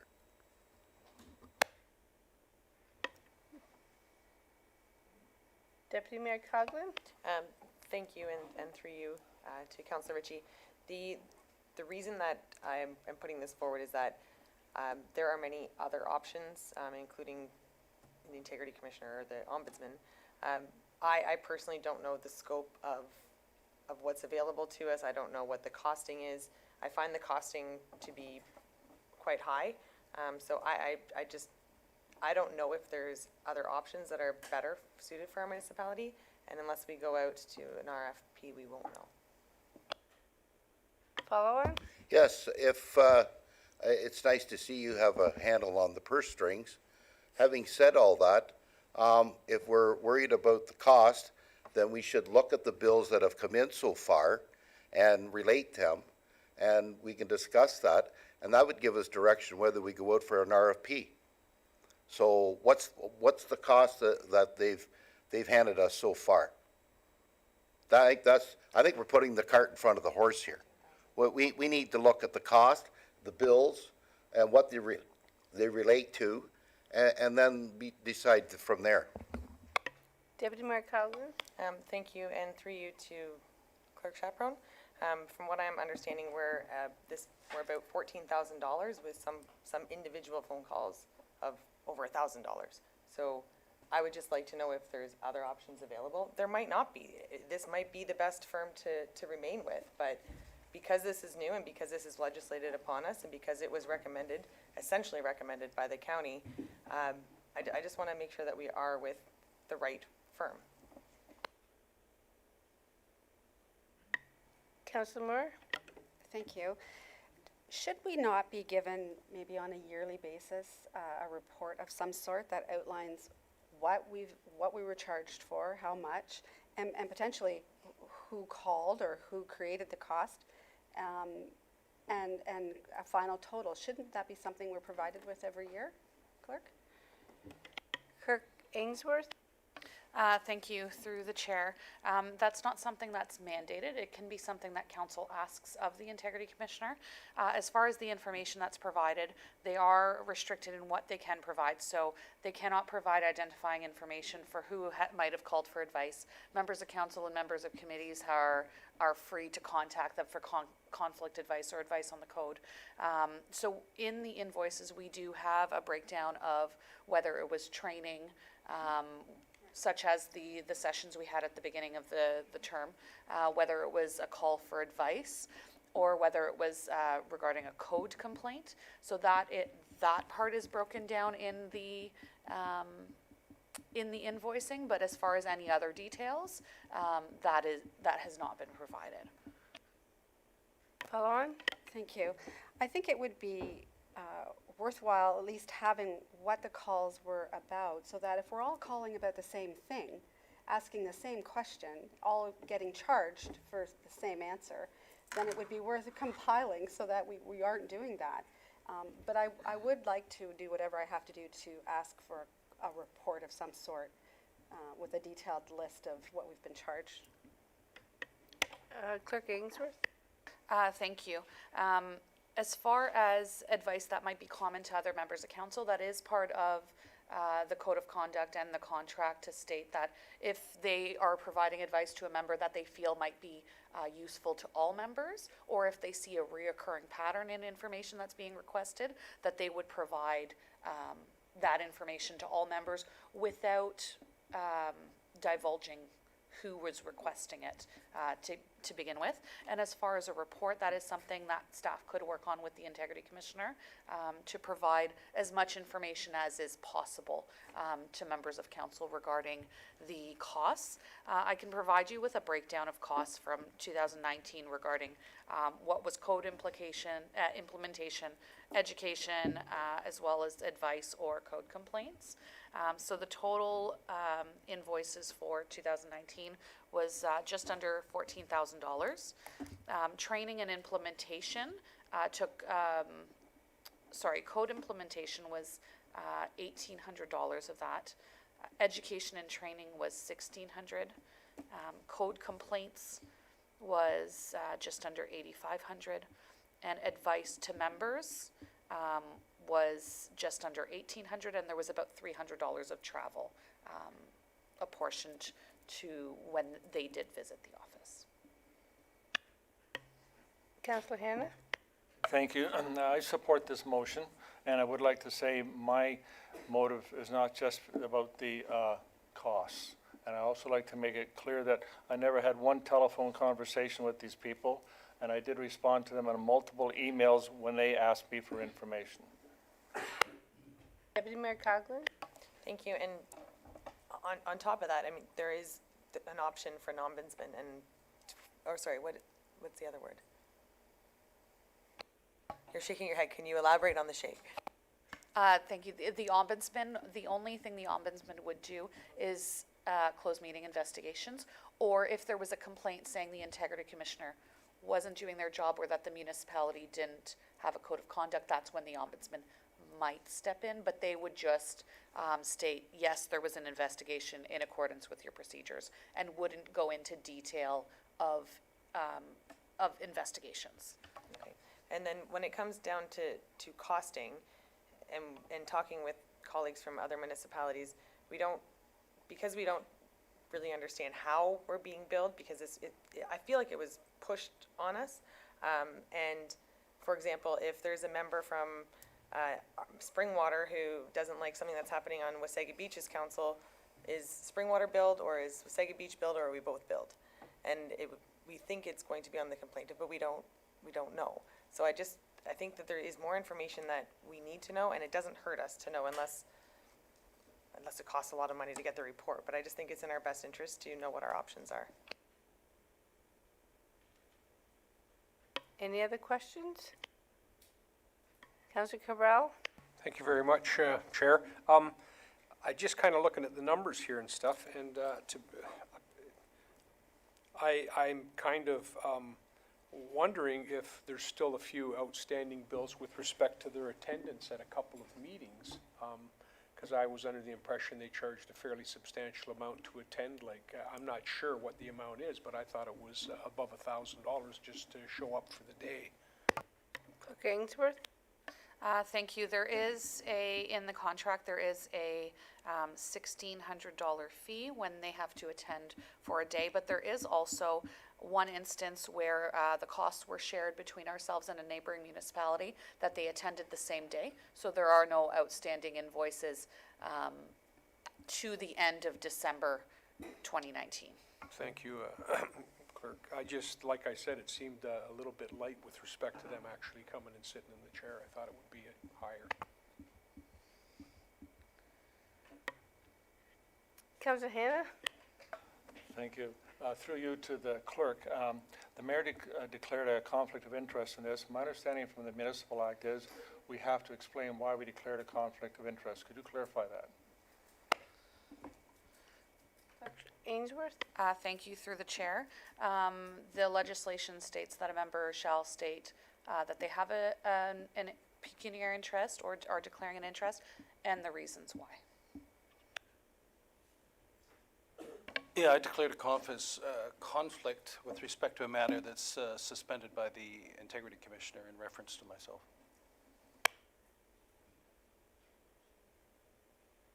Councillor Ritchie? Thank you. Moving forward with this, I would be cautious, as much as I support it, and it's nice to keep a handle on the purse strings. I'd like to also make sure that whatever we decide to do, we get to keep the reports, see the reports, and know what the costs are moving forward, so that if we do go to get rid of these guys down the road, we get to keep the reports and see what's going on. So I'm just putting that out there. Councillor Cabral? Thank you, Chair. I just, to kind of reiterate that, I would like to know if there might be some way that staff might be in a position to address this in a way that we could actually have some sort of comfort level that whatever investigations, I guess, that our current Integrity Commissioner is currently involved in, or others that he ends up starting prior to any change that might exist, how that would work when we hire a new Integrity Commissioner, what happens to the old files, because obviously I don't know if one Integrity Commissioner can take over from the other Integrity Commissioner on a particular file. I'm just wondering if you might be able to find out somehow what the case would be as far as what's already going through. We get a new Integrity Commissioner. Does the Integrity Commissioner that we no longer have still have an obligation to finish the files? Obviously, Township would have an obligation to pay them the fee. Is there an opportunity maybe to look into that? I don't know if there's, it's kind of new. I don't know if it's happened yet, but there might be a few municipalities that have experienced it. Clerk Ainsworth? Thank you. I have looked into that matter, and the current contract of Principals Integrity states that any investigations that might be ongoing or not finalized would be transferred to the any new Integrity Commissioner. Should there not be a new Integrity Commissioner at the time, which would make the township outside of legislative requirements, but there is a provision for that it would be turned over to the clerk. Any other questions?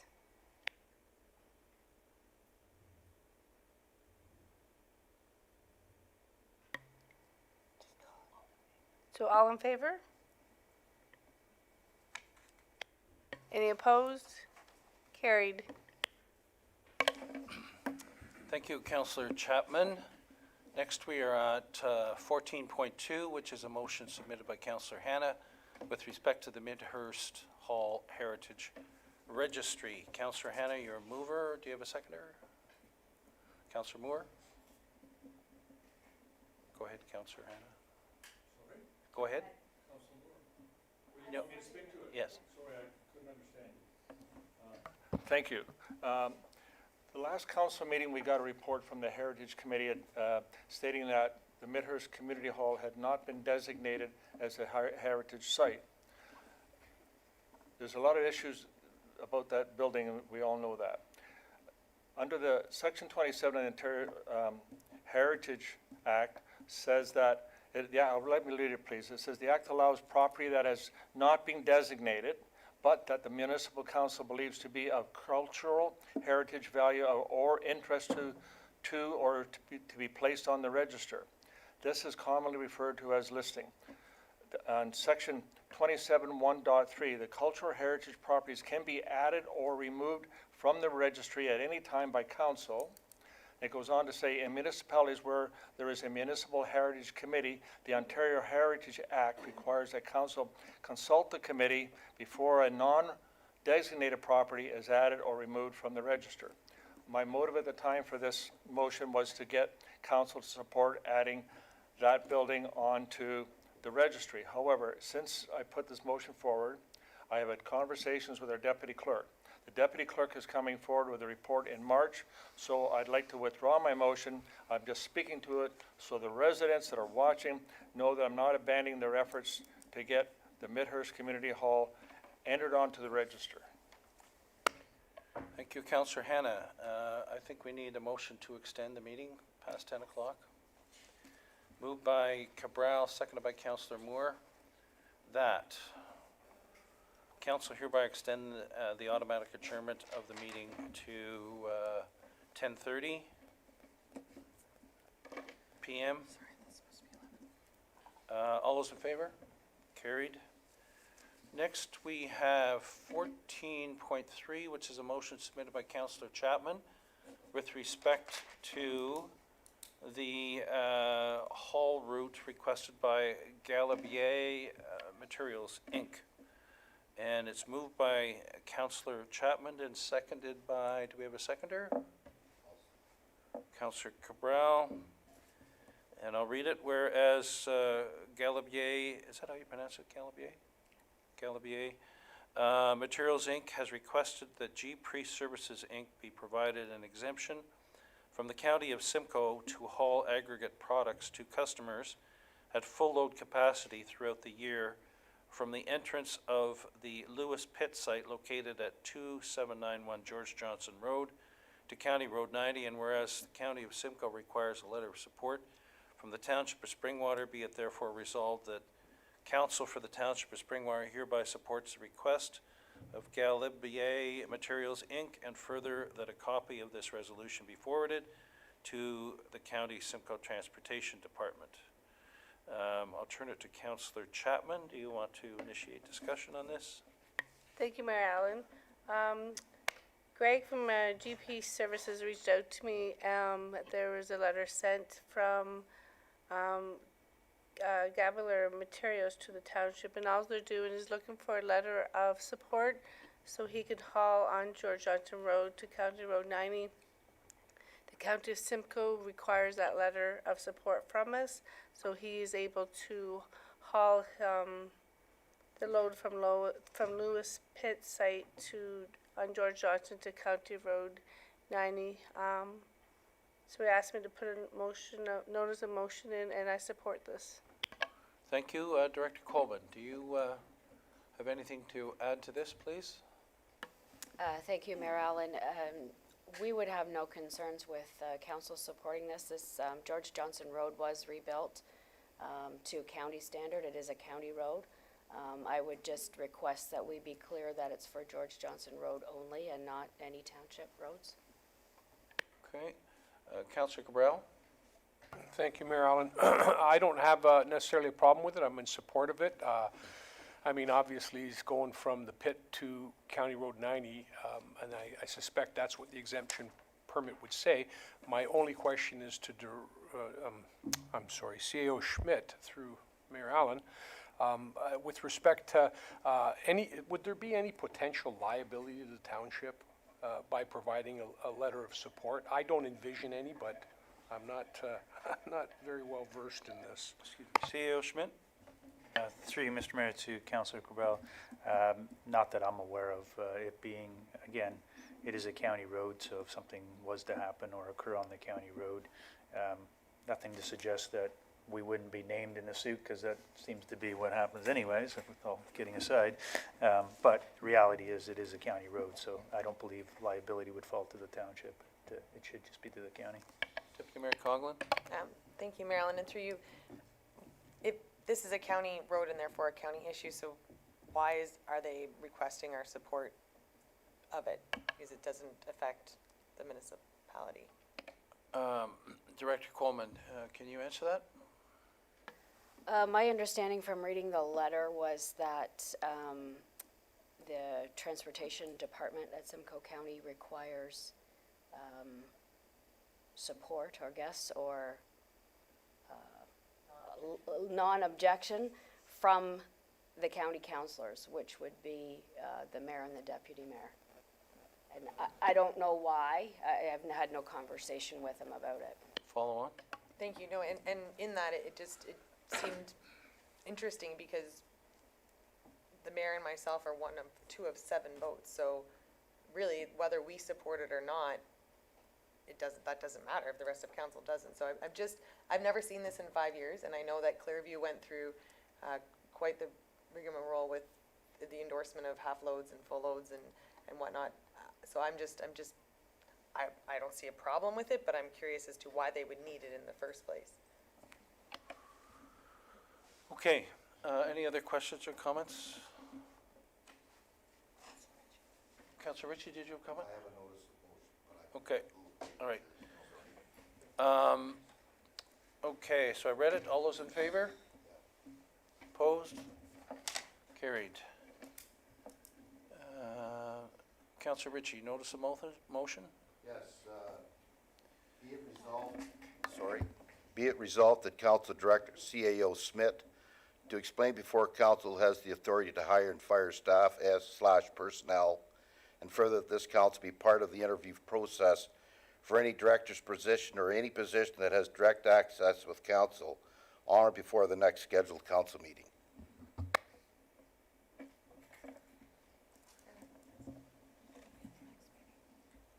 You don't need a seconder for that, do you? No. Okay, all right, that will show up, do you have a question? Well, we can't discuss it, actually, so, okay, all right. Procedural question. It's a procedural question. If an item for future consideration, or sorry, if a notice of motion comes before the table, we are not able to speak to it, and I do understand that. Therefore, it will then be printed on the agenda. If something is deemed not to be appropriate, how does it not get printed on the agenda then? Clerk Ainsworth? Thank you. Through the chair, if, as in my professional opinion, I believe something is inappropriate, I would bring it to the attention of the counselor or counselors involved and try to discuss other ways of potential wording or discussions and go about it that way. Okay, thank you. Any other notices of motion? Items for future consideration, item 15, any items for future consideration? Okay, bylaws. Can I have a mover and a seconder to get the bylaws on the table, please? Councillor Moore, Councillor Chapman, that the bylaws listed herein be signed and sealed by the mayor and clerk. 2/2009, amend bylaw 219-033, code of conduct. 220-010, appointment of fire chief, Jeff Kirk. And 5000-305, zoning bylaw amendment pertaining to Allen, ZB 220-001. 5000-306, temporary use extension, Simcoe Soils Management Corp., TU 2016-002. 5000-307, remove holding Symbol Perry and Fulton, LH 2020-003. And 5000-308, zoning bylaw amendment, Fernbrook Homes, Estates of Manton Mills, ZB 219-004. All those in favor? Carried. And we have Jeff Kirk in the audience, and we welcome him very much, and his good wife. Thank you for coming and going through this longer meeting. So we welcome both of you. Thank you. Mover and a seconder for the bylaw confirmation, please. Deputy Mayor Coghlan, Councillor Cabral. That bylaw 2020-011 to confirm and adopt the proceedings of council at the regular meeting held on February 19, 2020, listed herein, be signed and sealed by the mayor and clerk. All those in favor? Carried. An adjournment motion. Councillor Chapman, Councillor Cabral, that the meeting of the Township of Springwater does now adjourn at 10:14 p.m. to meet again at regular meeting on March 4, 2020 at 6:30 p.m. in Council Chambers, Administrative Center, Minising. All those in favor? Carried. Thank you for attending. Thank you for